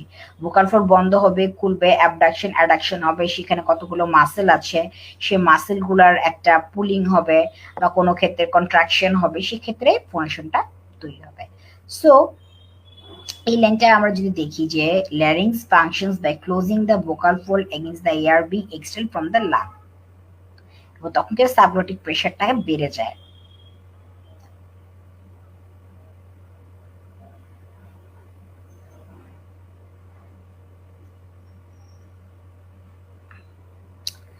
নাও দ্য নেক রিজিয়ন। সো নেকের ক্ষেত্রে আমরা কতগুলা জানি যে ট্রায়াঙ্গেল আছে, anterior triangle, posterior triangle, okay. Sternomastoid muscle দিয়ে যে আমরা যদি দেখি distribution of the cervical lymph node, আমরা যে 7 যে ভাগ করা আছে লিম্ফ নোড গুলা, সাবমেন্টাল সেটা হচ্ছে 1, সাবম্যান্ডিবুলার 2, তারপরে অ্যান্টিরিয়র আপার হচ্ছে 3, মিডল 4, লাস্ট হচ্ছে লোয়ার হচ্ছে 5, পোস্টিরিয়র ট্রায়াঙ্গেলটা হচ্ছে 6, এন্ড সাব সুপ্রাক্লাভিকুলার যে লিম্ফ নোড সেটা হচ্ছে 7। সো 1 থেকে 7 পর্যন্ত যে লিম্ফ নোডের যে ডিস্ট্রিবিউশন সেটা আমাদেরকে জানতে হবে। So lymphatic drainage of the নেকটা খুব ইম্পর্টেন্ট। 1 2 নাম্বার আমাদের যেটা পড়তে হবে অ্যান্টিরিয়র ট্রায়াঙ্গেল, পোস্টিরিয়র ট্রায়াঙ্গেল। আমরা অ্যানাটমিতে যখন নেক পড়েছি তখন আমরা জানি যে মিড লাইন বরাবর ধরে একটা লাইন ধরে, এই যে একটা মিড লাইন বরাবর যদি লাইন ধরি, স্টার্নোক্লিটোমাস্টারটা যদি ধরি পোস্টেরিয়রলি, আর হচ্ছে ম্যান্ডিবলটা উপরের দিকে থাকে, ঠিক আছে। তাহলে হচ্ছে সামনের দিকে হচ্ছে অ্যান্টিরিয়র ট্রায়াঙ্গেল, পিছনের দিকে পাবো হচ্ছে আমরা পোস্টেরিয়র ট্রায়াঙ্গেল। তাহলে আমরা anterior triangle extend from the inferior border of the mandible to the sternum below and is bounded by the midline posterior border of the sternocleidomastoid. R posterior triangle-টা কি হয়? anterior border of the trapezius muscle and inferior to the clavicle. So posterior triangle-টা কি হয়? এই জায়গাটা যদি clavicle থাকে, সেই clavicle-এর উপরের পোরশনটা আর হচ্ছে anterior border of the trapezius muscle থাকে। তিনটা ভাগে ভাগ করা থাকে anterior triangle, যেমন হাইওয়েড বোন দিয়ে, সাবমেন্ডিবুলার ট্রায়াঙ্গেল, ডাইগ্যাস্ট্রিক মাসল বেলিস, ডাইগ্যাস্ট্রিক ট্রায়াঙ্গেল। ওকে, কোনটার ভিতর কি থাকে সেটা আমরা পড়ব।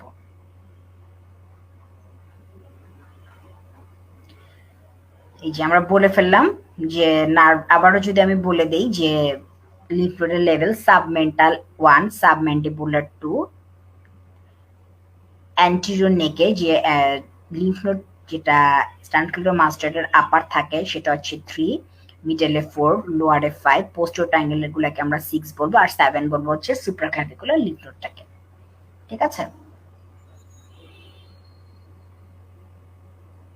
নেক্সট আমরা চলে যাব যে metastatic spread of squamous cell carcinoma of the head and neck cancer occurs from the tumor arising from the upper aerodigestive tract mucosa comprise the following cell: oral cavity, nasopharynx, oropharynx এগুলো। So clinical examination ফ্যারিংস, larynx সেটা আমরা এখন যাব না। এই যে level 1 আমি বলেছি, এই যে লেভেল 1 দেখতে পাচ্ছি, লেভেল 2 দেখতে পাচ্ছি, লেভেল 3, 4, 5, 6। সো এটা level system of the describing location of the lymph node of the নেক, এটা আমরা পড়বো, এটা আমি বলেছি।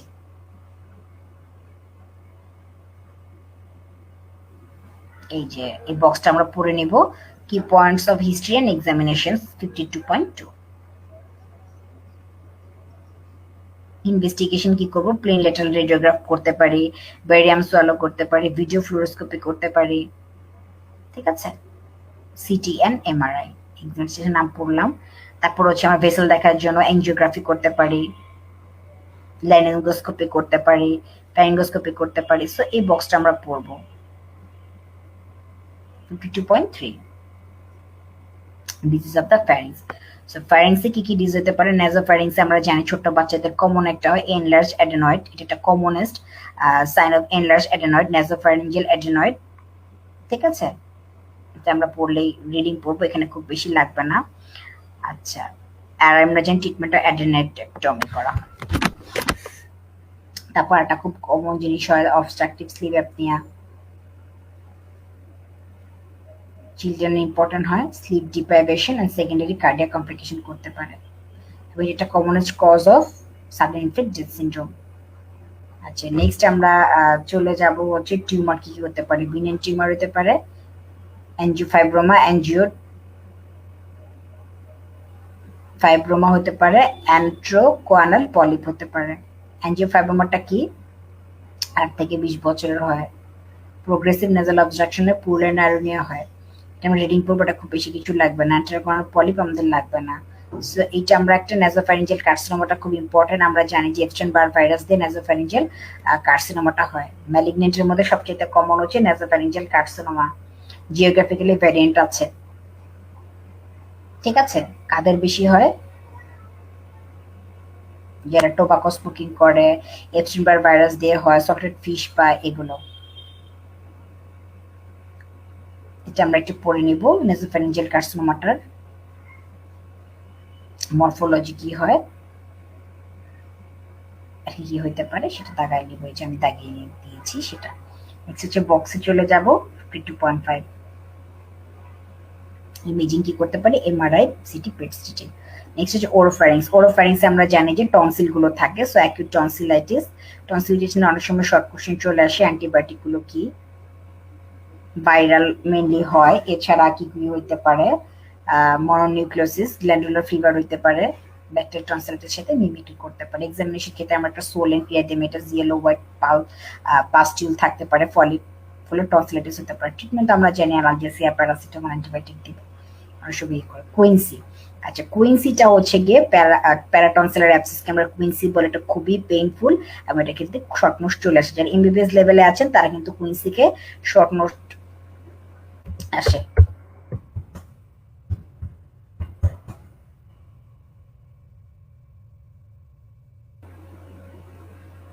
আচ্ছা, টনসিলেক্টমি ইন্ডিকেশন, এটা আপনারা প্লিজ এটা খুব ভালো করে পড়বেন। এটা এমবিবিএস লেভেলে যারা আছেন তাদের কিন্তু টনসিলেক্টমি ইন্ডিকেশন আসে এবং এসবি এর জন্য ইন্ডিকেশন ফর টনসিলেক্টমি কিন্তু আসে। সেই বক্সটা আপনারা পড়বেন। ক্রনিক টনসিলাইটিস খুব বেশি একটা লাগবে না, শুধু জাস্ট মেথড টনসিলেক্টমি মেথডগুলো পড়বো, যে ডাইসেকশন, টনসিলেক্টমি আর জেনারেল অ্যানেস্থেসিয়া করা হয়, ঠিক আছে।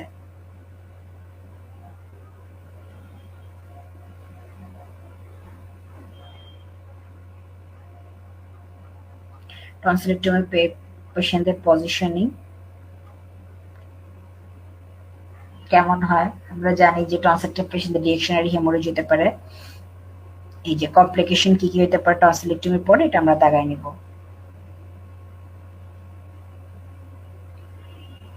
এই প্যারাফেরেঞ্জিয়াল অ্যাবসেস, পেরাটনসিলার অ্যাবসেস হতে পারে, maximum swelling behind the posterior facial pillar and there will little or no edema at the soft palate.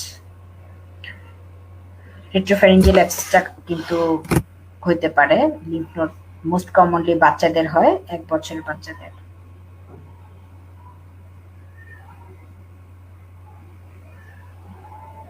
এবং এটা কিন্তু ডিজনের একটা কজ ছোট বাচ্চাদের ক্ষেত্রে।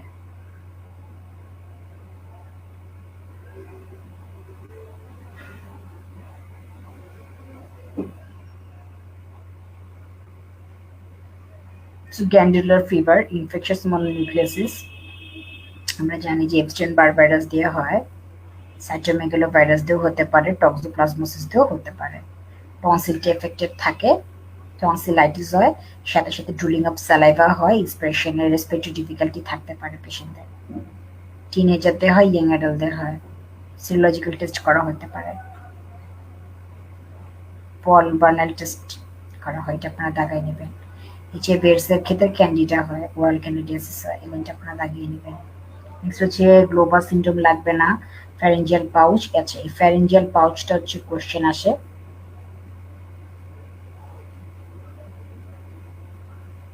যে ব্যারিয়াম সোলোতে আমরা এই যে ফ্যারেঞ্জিয়াল পাউচটা দেখতে পাচ্ছি ব্ল্যাক কালারের, যেটা পোর্শনটা সেটা হচ্ছে pharyngeal pouch.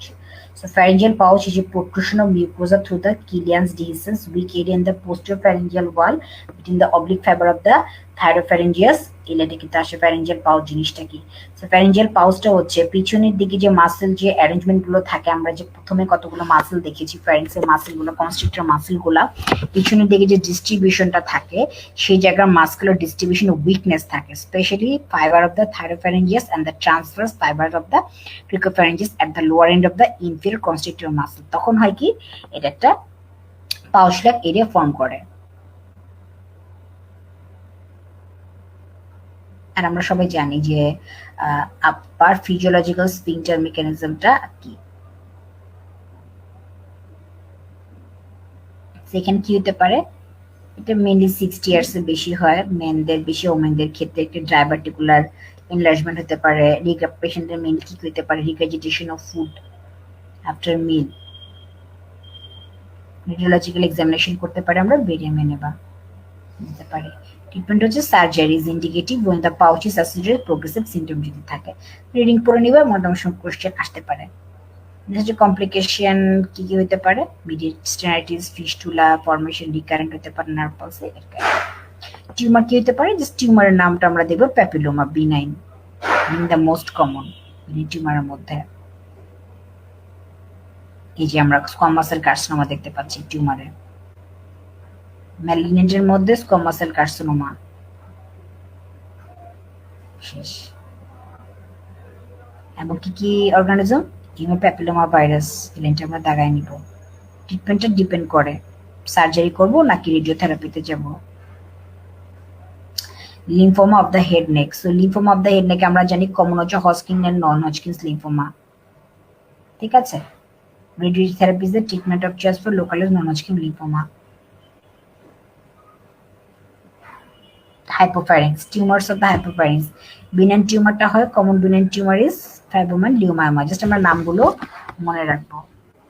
Malignant tumour, hypopharynx, squamous cell carcinoma.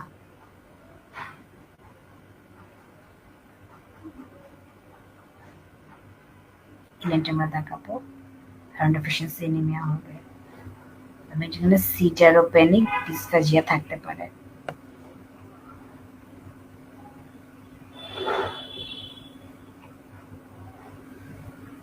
এই যে বক্সটা পড়ে নেব আমরা। ল্যারিংসের ডিজিজ কি হতে পারে? স্টিডর। স্টিডর একটা emergency condition, means noisy breathing. Inspiratory stridor আর এক্সপাইরেটরি স্টিডর হতে পারে, রেসপিরেশন হতে পারে। আচ্ছা, ইন্সপাইরেটরি স্টিডরটা কখন হবে? অবস্ট্রাকশনটা কোথায় হবে? ভোকাল কর্ডের লেভেলে উপরে, এবং এটা মেইনলি হয় হচ্ছে ফরেন বডি ইনহেলেশনের কারণে। আর এক্সপেক্টরি সিটটা লোয়ার রেসপিরেটরি ট্র্যাক্টের কারণে যদি প্রোডাক্ট এক্সপেক্টরি হুইজ পাওয়া যায়, এটা হচ্ছে অ্যাজমার ক্ষেত্রে পাওয়া যায়। সো স্টিডারটা হচ্ছে নয়েজি একটা ব্রিদিং। এটা হতে পারে দুই ধরনের হতে পারে, ইন্সপাইরেটরি এক্সপাইরেটরি। ইন্সপাইরেটরি হবে যেগুলো ফরেন বডি ভোকাল কর্ডের উপরে আটকাবে, আর যদি নিচের দিকে লোয়ার রেসপিরেটরিতে কোনো প্রবলেম হয়, যেটা হচ্ছে হুইজিং প্রলং হয়, তখন সেটা আমরা পাবো হচ্ছে স্টিডার হিসেবে। নেক্সট সামারি বক্স 52.8 আমরা দাগাবো। স্টিডার ইন চিলড্রেন, এই যে কজগুলো আছে সামারি বক্স 52.9, এটাই আমাদের পড়তে হবে, বেশি কিছু পড়তে না পড়লেও চলবে। ইনভেস্টিগেশন কি দিতে পারি? প্লেন ল্যাটারাল রেডিওগ্রাফ দিতে পারি, of the neck and chest radiograph দিতে পারি। আচ্ছা, অ্যাকিউট এপিগ্লটাইটিস, এটা খুবই কমন। স্টিডারটা হয় এবং এটা কন্ডিশনের জন্য দায়ী হচ্ছে আমাদের হিমোফিলাস ইনফ্লুয়েঞ্জা, এবং র্যাপিড অনসেট হয়, এবং এটা ইনভলভ করে supraglottic larynx, severe laryngeal oedema হয়, পেশেন্টদের অবস্ট্রাকশন হয়। ঠিক আছে, নেক্সট হচ্ছে ল্যারিঙ্গো ট্র্যাকিওব্রঙ্কাইটিস ক্রুপ। ক্রুপটা হচ্ছে এপিগ্লোটাইটিস, স্লোলি হয়। আর অ্যাকুট কন্ডিশন আমরা বলেছি কি হয়? Acute epiglottitis. ফরেন বডি তো আমরা জানি, রিডিং পড়লেই হবে, ট্রিটমেন্টটা কি সেটাতে আমরা যাব না। আচ্ছা, tracheostomy and other emergency airway measures, আমাদের জাস্ট বক্সটা পড়লেই হবে। বক্সে আমরা বলেছি যে অ্যাকিউট আপার এয়ারওয়ে যদি অবস্ট্রাকশন হয়, লাইক হচ্ছে ফরেন বডি যদি থাকে, লার্জ ফ্যারিঞ্জিয়াল টিউমার থাকে, acute retropharyngeal infection in children, তখন আমরা ট্র্যাকিওস্টমি করব। পটেনশিয়াল আপারও যদি অবস্ট্রাকশন থাকে, like after prior to major surgery, oral cavity, pharynx, larynx অনেক, তখন লাগবে। এয়ারওয়ে যদি প্রোটেকশন দিতে চায়, লোয়ার এয়ারওয়ে কি, যেমন protection against aspiration of saliva, aspiration pneumonia হয়ে গেছে, ম্যাক্সিলোফেশিয়াল ইনজুরি আছে, বালবার পলিওমাইলাইটিস আছে, টিটেনাস আছে, তখন। And best perform 10 days of ventilation.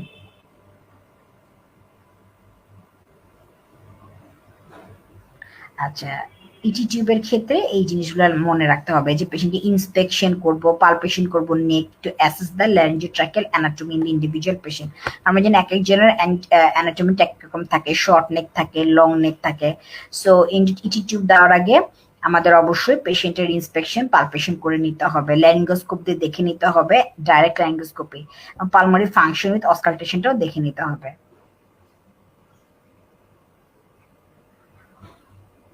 এবং এটা আমরা কি করি?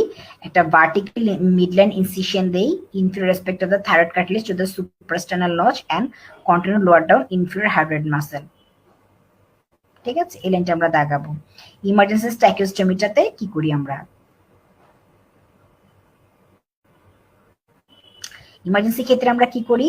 সাপার সিভিয়ার হেড নেক ট্রমা হয়েছে, তখন তাদেরকে আমরা আনস্টেবল সার্ভাইকাল স্পাইন ফ্র্যাকচার থাকে, তখন ক্রিকোথাইরয়েডেক্টমি করতে পারি, তখন আমরা ক্রিকোথাইরয়েডেক্টমি করি। ক্রিকোয়েড মেমব্রেন যেটা থাকে, সেই মেমব্রেনে আমরা একটা ইনসিশন দেই। আর একটা হচ্ছে ভার্টিক্যাল মিডলাইন ইনসিশন দেই inferior respect of the thyroid cartilage.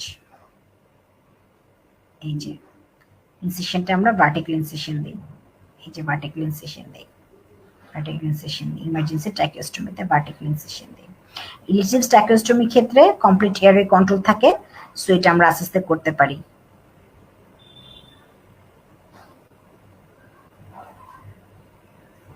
এই যে ইমার্জেন্সি ট্র্যাকিওস্টমি।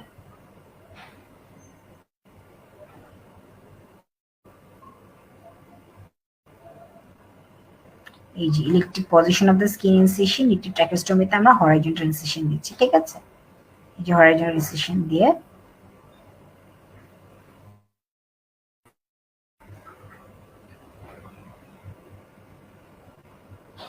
এই ট্র্যাকিওস্টমি পোস্ট অপারেটিভ ম্যানেজমেন্ট কিভাবে কি করব সেটা আমরা দেখব।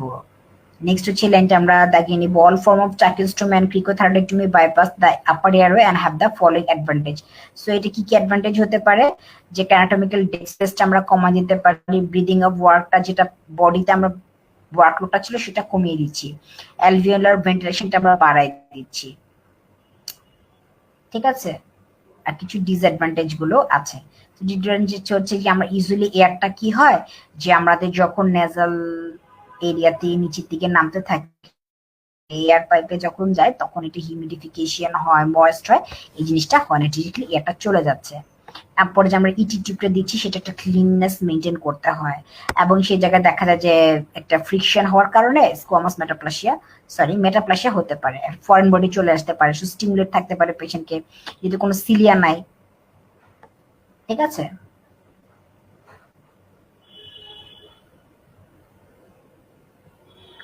Post-operative treatment designed to counteract this effect and frequent suction. এখন suction humidification আমরা করি। So next হচ্ছে tracheostomy complications, intraoperative complication, early postoperative and late postoperative কি complication হতে পারে। So intraoperative complication এর মধ্যে hemorrhage, injury to paratracheal structure, particularly carotid artery, মানে সারাউন্ডিং স্ট্রাকচারে আমাদের ইনজুরি হতে পারে। আর্লিতে কি হতে পারে, পেশেন্ট অ্যাপনিয়া হতে পারে, হেমোরেজ হতে পারে, এমফাইসেমা হতে পারে, অ্যাক্সিডেন্টাল এক্সটিউবেশন খুলে আসতে পারে টিউব। লেট কি হতে পারে, ডিফিকাল্ট ক্যানুলেশন, ফিস্টুলা, ট্রাকিওকিউটিনিয়াস, ট্রাকিওসোফিজিয়াল ফিস্টুলা হতে পারে, ঠিক আছে। সো ট্রাকিওস্টোমি কমপ্লিকেশনটা আমরা পড়বো। আর কি কি আদার ইমার্জেন্সি এর প্রসিডিউর আছে, ফাইবার অপটিক এন্ডোট্রাকিয়াল ইনটিউবেশন, এটা আমাদের লাগবে না। ক্রিকোথাইরয়েডেক্টমি আমি বলেছি, ল্যারিঞ্জিয়াল মার্কস এয়ারওয়ে এলএমএ আমরা জানি যে জিএ জেনারেল সেদারার সময় এটা এলএমএ টা ইউজ করা হয়। ট্রাকিও ভেন্টিলেশন, আরেকটা জিনিস আমরা ক্রিকোথাইরয়েডেক্টমি, ইমার্জেন্সি কন্ডিশন আমরা করে ফেলি, ক্রিকোথাইরয়েড মেমব্রেন দেওয়া হয়। নেক্সট আমরা চলে যাব এই যে ল্যারিঞ্জিয়াল বোনটা ফিল করে একটা ইনসিশন দিলাম, আমরা হরাইজন্টাল ইনসিশন দিয়ে আমরা করে ফেললাম। আচ্ছা, ল্যারিঞ্জিয়াল ডিজিজের মধ্যে কি কি আছে, ভোকাল নডুল, এটা জাস্ট আমরা রিডিং করবো, এটাকে আমরা সিঙ্গার নডুল বলে থাকি, সিঙ্গার্স নডুল, ভোকাল নডুল থাকে। ল্যারিঞ্জিয়াল প্যাপিলোমা থাকতে পারে, একটা বিনাইন টিউমার পড়েছি, এবং কি কি ভাইরাল কজ হতে পারে সেটা আমরা দাগিয়ে নিব। ভোকাল ফল্ডে পলিপ থাকতে পারে, স্পিচের লাগে, cause of hoarseness of voice, এটা কিন্তু খুব আসে। Cause of hoarseness of voice 52.12, hoarseness of ভয়েসটা আমাদেরকে পড়ে ফেলতে হবে, cause of hoarseness of voice. এই যে acute laryngitis, larynx inflammation laryngitis হয়, আপার রেসপিরেটরি ট্র্যাক্টের সাথে হয়, কনকমিটেন্ট ফ্যারিঞ্জাইটিস থাকতে পারে। সো এই যে ওয়ার্নিং কখন বলবো, hoarseness lasting 3 to 4 week should always be refer to an ENT. Hoarseness of ভয়েসটা আমাদের ইভ্যালুয়েশন করতে হবে। সো ক্রনিক ল্যারিঞ্জাইটিস আমাদের লাগবে না। Vocal cord palsy unilateral bilateral হতে পারে, এবং এটা একটা ইডিওপ্যাথিক কজ। আচ্ছা, ভোকাল কর্ড পালসির আমরা কজটা পড়ে নিব, যে ইউনিলেটারাল কখন হবে, বাইলেটারাল কখন হবে। Tumour of the bilateral vocal cord palsy uncommon হতে পারে, থাইরয়েড সার্জারির পরে হইতে পারে, হেড ইনজুরির পরে হতে পারে, টিউমারের কারণেও হইতে পারে, এবং লাং ক্যান্সারের কারণে কিন্তু ভোকাল কর্ড পালসির একটা কজ। ভোকাল কর্ড পালসি নিয়ে আসলে আমাদের লাং ক্যান্সারটা মাথায় রাখতে হবে। যে বক্সটা আছে 52.14, এটা আমরা পড়ে নিব, যে কনজেনিটাল অ্যাকর্ডের মধ্যে traumatic, infective, neoplastic, vascular, neurological. So clinical ফিচারের মধ্যে recurrent laryngeal nerve palsy of sudden onset produces hoarseness, difficulty in swallowing liquid and weakness of calf.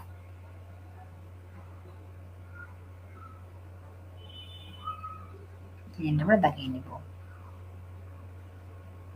Next, tumours of the larynx. So tumours of the larynx এর মধ্যে benign tumour কি কি আছে সেটা আমরা দেখব, এবং আমরা জানি ডিসপ্যাজি একটা কমন ফিচার ল্যারিংসে কোনো ডিজিজ হলে। Treatment, early laryngeal cancer, advance laryngeal cancer, vocal rehabilitation, এটা আমাদের লাগবে। সেগুলো তো কিছু আমরা যাব না। নেক্সট হচ্ছে নেকে ডিজিজ কি হতে পারে, লাম্প। নেকে যদি লাম্প হয় সেটা হচ্ছে ব্রাঙ্কিয়াল সিস্ট প্রথমে আমরা দেখব।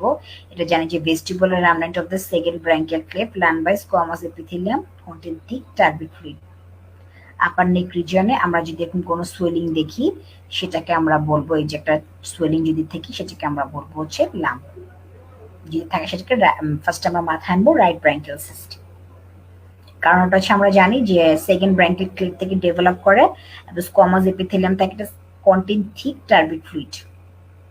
Sister condition. আচ্ছা, ডায়াগনোসিসের লেক নাম এর ক্ষেত্রে হিস্ট্রি কি কি সাইন পাবো সেগুলো আমাদের মনে রাখতে হবে, যে size, side, shape, surface, consistency, fixation, superficial নাকি ডিপ, পালসিটিলিটি, কম্প্রেসিবিলিটি, ট্রান্সলিমিনেশন অ্যান্ড ব্রে। যদি সিস্টে ইনফেক্টেড হয়ে যায় তখন হচ্ছে রেডিমেডেজ অ্যান্ড টেন্ডার হয়ে যায়। আল্ট্রাসোনোগ্রাম গ্ল্যান্ড এফিনিসি করব, করার পরে, এবং এটা একটা ইম্পর্টেন্ট জিনিস, it passes superficial to the hypoglossal glossopharyngeal nerve deep to the posterior belly of the digastric. ঠিক আছে, আল্ট্রাসোনোগ্রাইডেড আমাদের এই এফিনিসিটা করতে হবে এবং মেইনলি এক্সক্লুড করতে হবে। মানে হচ্ছে ব্র্যাঙ্কিয়াল ফিস্টুলা, ইউনিলেটারাল বাইলেটারাল হতে পারে, সিস্টিক হাইগ্রোমা, এটা খুব ইম্পর্টেন্ট এন্ড কোশ্চেন আসে। নিউনেটদের থাকে সিস্টিক হাইড্রোমা, আর্লি ইনফেন্সিতে থাকে বার্থ। সো এটা একটা single layer of epithelium within the mosaic appearance থাকে। সোয়েলিংটা থাকে নেকে, নেক সোয়েলিং এ তাহলে আমরা ব্রাঙ্কিয়াল সিস্ট পাইলাম, ব্রাঙ্কিয়াল ফিস্টুলা পাইলাম, সিস্টিক হাইগ্রোমা। এবং characteristics that distinguish it from all other neck swelling that এটা ব্রিলিয়েন্টলি ট্রান্সলুমিনেট করে। এবং the cheek, axillary groin, mediastinum are the other less frequent side from the cystic hydroma. Cystic hydroma শুধু নেকে হবে তা না, এটা গালে হইতে পারে, axillary groin, mediastinum হইতে পারে। এই যে বিশাল বড় সিস্টিক হাইড্রোমা। নেক্সট হচ্ছে থাইরোগ্লোসাল ডাক্ট সিস্ট। ইমব্রায়োলজি আমরা জানি যে থাইরয়েড গ্ল্যান্ডটা ডিসেন্ড করে early in the fetal life base of the tongue onward is position to the lower neck. Isthmus থাকে সেকেন্ড এন্ড থার্ড ট্রাকের লিঙ্কে। সো আমরা জানি থাইরয়েডটা ডিসেন্ড করে posterior side of the tongue থেকে নিচের দিকে। থাইরোগ্লোসাল সিস্ট হচ্ছে পারসিস্টেন্ট, এই যে ট্র্যাকটা যদি থেকে যায়, রিজলিউশন না করে যায়, তখন থাইরোগ্লোসাল সিস্টেম ডেভেলপ করে। সো আমার পেশেন্টকে বলি যে বাবা ঢোক গেলেন তখন দেখি যে মুভমেন্ট করতেছে, তখনই বুঝি যে এখানে থাইরোগ্লোসাল সিস্ট আছে। এই যে the cyst move upward on swallowing and with tongue protrusion. Dermal সিস্টের ক্ষেত্রে হতে পারে, এই ফিচারটা আমরা পেতে পারি, বাট মেইনলি আমরা মাথায় রাখবো থাইরোগ্লোসাল সিস্ট। এই যে এখন the zones of the neck and structures coiled within it. So zone 1, 2, 3, এই যে থাইরোগ্লোসাল সিস্ট, থাইরোগ্লোসাল ফিস্টুলা, যেখানে একটা ডিসচার্জিং একটা পোর্শন দেখতে পাচ্ছি, সিস্ট থেকে মিডলাইন অফ দ্য নেক থেকে আসতেছে। আচ্ছা, zone of the neck and structure 52.3, এটা আমরা পড়বো। From clavicle, sternal notch to the cricoid cartilage, from cricoid cartilage to the angle of the mandible, from angle of the mandible to the base of the skull, কি কি structure থাকে এটা কিন্তু আমাদের SB এর জন্য লাগবে, অ্যাডমিশন টেস্টের জন্য এমসিকিউ এর জন্য লাগবে। সো প্লিজ এই বক্সটা একটু দাগায় নেবেন, 52.3 খুব important. Trauma to the neck, wound of the heart বোন, এগুলো আমাদের লাগবে না। thoracic duct injury, thoracic duct iatrogenic and usually left sided থাকে, occurring when lymph node level 4 is dissected during the neck dissection। এই লাইনটা আমরা দেখাবো। নেক কন্ডিশন, ইনফ্লামেটরি কন্ডিশন কি কি হতে পারে, লার্ডিক্স ইঞ্জাইনা, এটা আপনারা দাগাবেন। যদি এমবিবিএস লেভেলে আছেন তাতে কিন্তু এই কোশ্চেনটা চলে আসে যে লার্ডিক এনজাইনার কজ কি। সো লার্ডিক এনজাইনাটা হচ্ছে একটা সুয়েলিং থাকে সাবমেন্ডিবুলার রিজনে with inflammatory oedema of the mouth. ইনফেকশনটা ভিরুলেন্ট স্ট্রেপ্টোকক্কাল অর্গানিজম দিয়ে হয়। ওরাল ক্যাভিটি ক্যান্সার আন্ডারলাইন থাকতে পারে এবং ইনফেকশনটা মাইলোহয়েড মাসেলে চলে স্প্রেড করতে পারে। অ্যান্টিবায়োটিক থেরাপি দিতে হবে ব্রড স্পেকট্রাম। সার্ভাইকাল লিম্ফেডিনার পরে অ্যাকুট লিম্ফেডিনাইটিস, ক্রনিক লিম্ফেডিনাইটিস। আচ্ছা, সার্ভাইকাল লিম্ফেডিনোপ্যাথির এই বক্সটা 52.16 আমরা কজগুলো পড়ে নিব। যে ইনফ্লামেটরি রিয়েক্টিভ হাইপারপ্রেশার হতে পারে, ভাইরাল দিয়ে যেতে পারে, যে মনোনিউক্লিয়াস এইচআইভি, ব্যাকটেরিয়াল জানি যে স্ট্রেপ্টোকক্কাস, স্ট্যাফিলোকক্কাস এসব দিয়ে হতে পারে। টিউবারকুলোসিস আমরা জাস্ট রিডিং পড়ে নিব, এখানে এতটা লাগবে না। ইনভেস্টিগেশন ফান্ডাল অ্যাসপিরেশন করে অ্যাসিড প্লাস ব্যাসিলের জন্য আমরা দেখব। আর গামা কোয়ান্টিফারেন্ট টেস্টটা হচ্ছে শিউরাস টেস্ট, আমরা দাগিয়ে নেব। আচ্ছা, নেক্সট হচ্ছে primary tumour of the neck, neurogenic tumour, paraganglioma, carotid body টিউমারের কথা আমি বলেছিলাম। আচ্ছা, সাইট ফর কেমোডেকটামাস, কেমোডেকটোমাসের কি কি সাইট আছে, টিম্পানিক বডি, গ্যাংলিয়ন, যে নর্ডোসাম, গ্লোমাস, জুগুলারি, ইন্টারনাল জুগুলার ভেইন, এই যে নার্ভগুলো থাকে, এই যে ব্ল্যাক কালার মার্ক করা, সেই জায়গাগুলো আমরা দেখব যে কেমোডেকটোমা গুলো কি কি থাকে। কেমোডেকটোমা একটা গ্লোমাস টিউমার বলেছে, এখানে আমরা আরেকটা পেলাম হচ্ছে ক্যারোটিড বডি টিউমার। এটা আপনারা যদি অনেক সময় কোশ্চেন খারাপ থাকলে আসতে পারে, একটা শর্ট নোট হিসেবে রেডি করে রাখবেন। সো পেরিফেরাল নার্ভ টিউমার কি কি হতে পারে আমরা জানি যে স্কোয়ামাস সেল সোয়ানোমা হতে পারে, এনক্যাপসুলেটেড টিউমার, এই যে এটা আমরা দাগিয়ে দিব।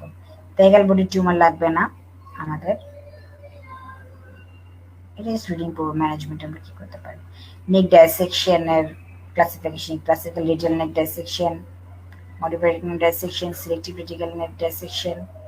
আচ্ছা, সো এগুলো আমাদের লাগবে না। সো আমরা যখন নেক পড়বো, নেকের ট্রায়াঙ্গেল গুলো খুব ভালো করে পড়বো। লিঙ্ক নোট যে ওয়ার্ল্ডেস রিং লিঙ্ক নোটটা আছে সেই ছবিটা আঁকা শিখবো। মানে ওয়ার্ল্ডেস রিংটা আমাদের ফুড প্যাসেজ এবং এয়ার প্যাসেজকে এনসার্কেল করে থাকে, ঠিক আছে। সো সেটা আমরা দেখবো। আমরা ম্যালিগনেন্ট টিউমার কি আছে, বিনেট টিউমার কি আছে, নাসোফ্যারিঞ্জিয়াল কার্সিনোমা কেন হচ্ছে সেগুলো। আর নেকের ক্ষেত্রে আমাদের খুব বেশি কিছু লাগবে না, জাস্ট স্ক্যাটার্ড বডি টিউমার নামটা মনে রাখলেই হবে। আবার লিম্ফেটিনোপ্যাথি হতে পারে, সেটা আমরা পড়বো। আর শর্ট নোট হিসেবে লার্ডিংস এনজিএন এটা আমরা পড়ে রাখবো। থর্সিডাক্ট ইনজুরিটা কেন হয় সেটা, খুব বেশি কিছু আমাদের এখান থেকে আর লাগবে না। আর যে বক্সগুলো লাগবে সেটা আমি দাগিয়ে দিয়েছি, ওইটুকু পড়লে আশা করি আমাদের বেলিয়ান লাভের চ্যাপ্টারটা কাভার হবে। এবং শর্ট নোট যারা এমবিবিএস লেভেলে আছেন তাদের ক্ষেত্রে বলেছি। এবং যে কোনো একটা এরিয়া যখন আমরা পড়ি, আমরা প্রথমে তাদের অ্যানাটমি গুলো পড়বো, কি কি ডিজিজ আছে, বিনাইন কি কন্ডিশন আছে, ম্যালিগনেন্ট কি কন্ডিশন টিউমার আছে, কনজেনিটাল কি জিনিস আছে, ইনফ্লামেশন কি আছে, ইনফেকশন কি অর্গানিজম দিয়ে হতে হয়। এভাবে পড়লে আমাদের পড়াটা শর্টকাট হয়ে যাবে। সো আজকে তাহলে এই পর্যন্তই। ধন্যবাদ সবাইকে। আসসালামু আলাইকুম।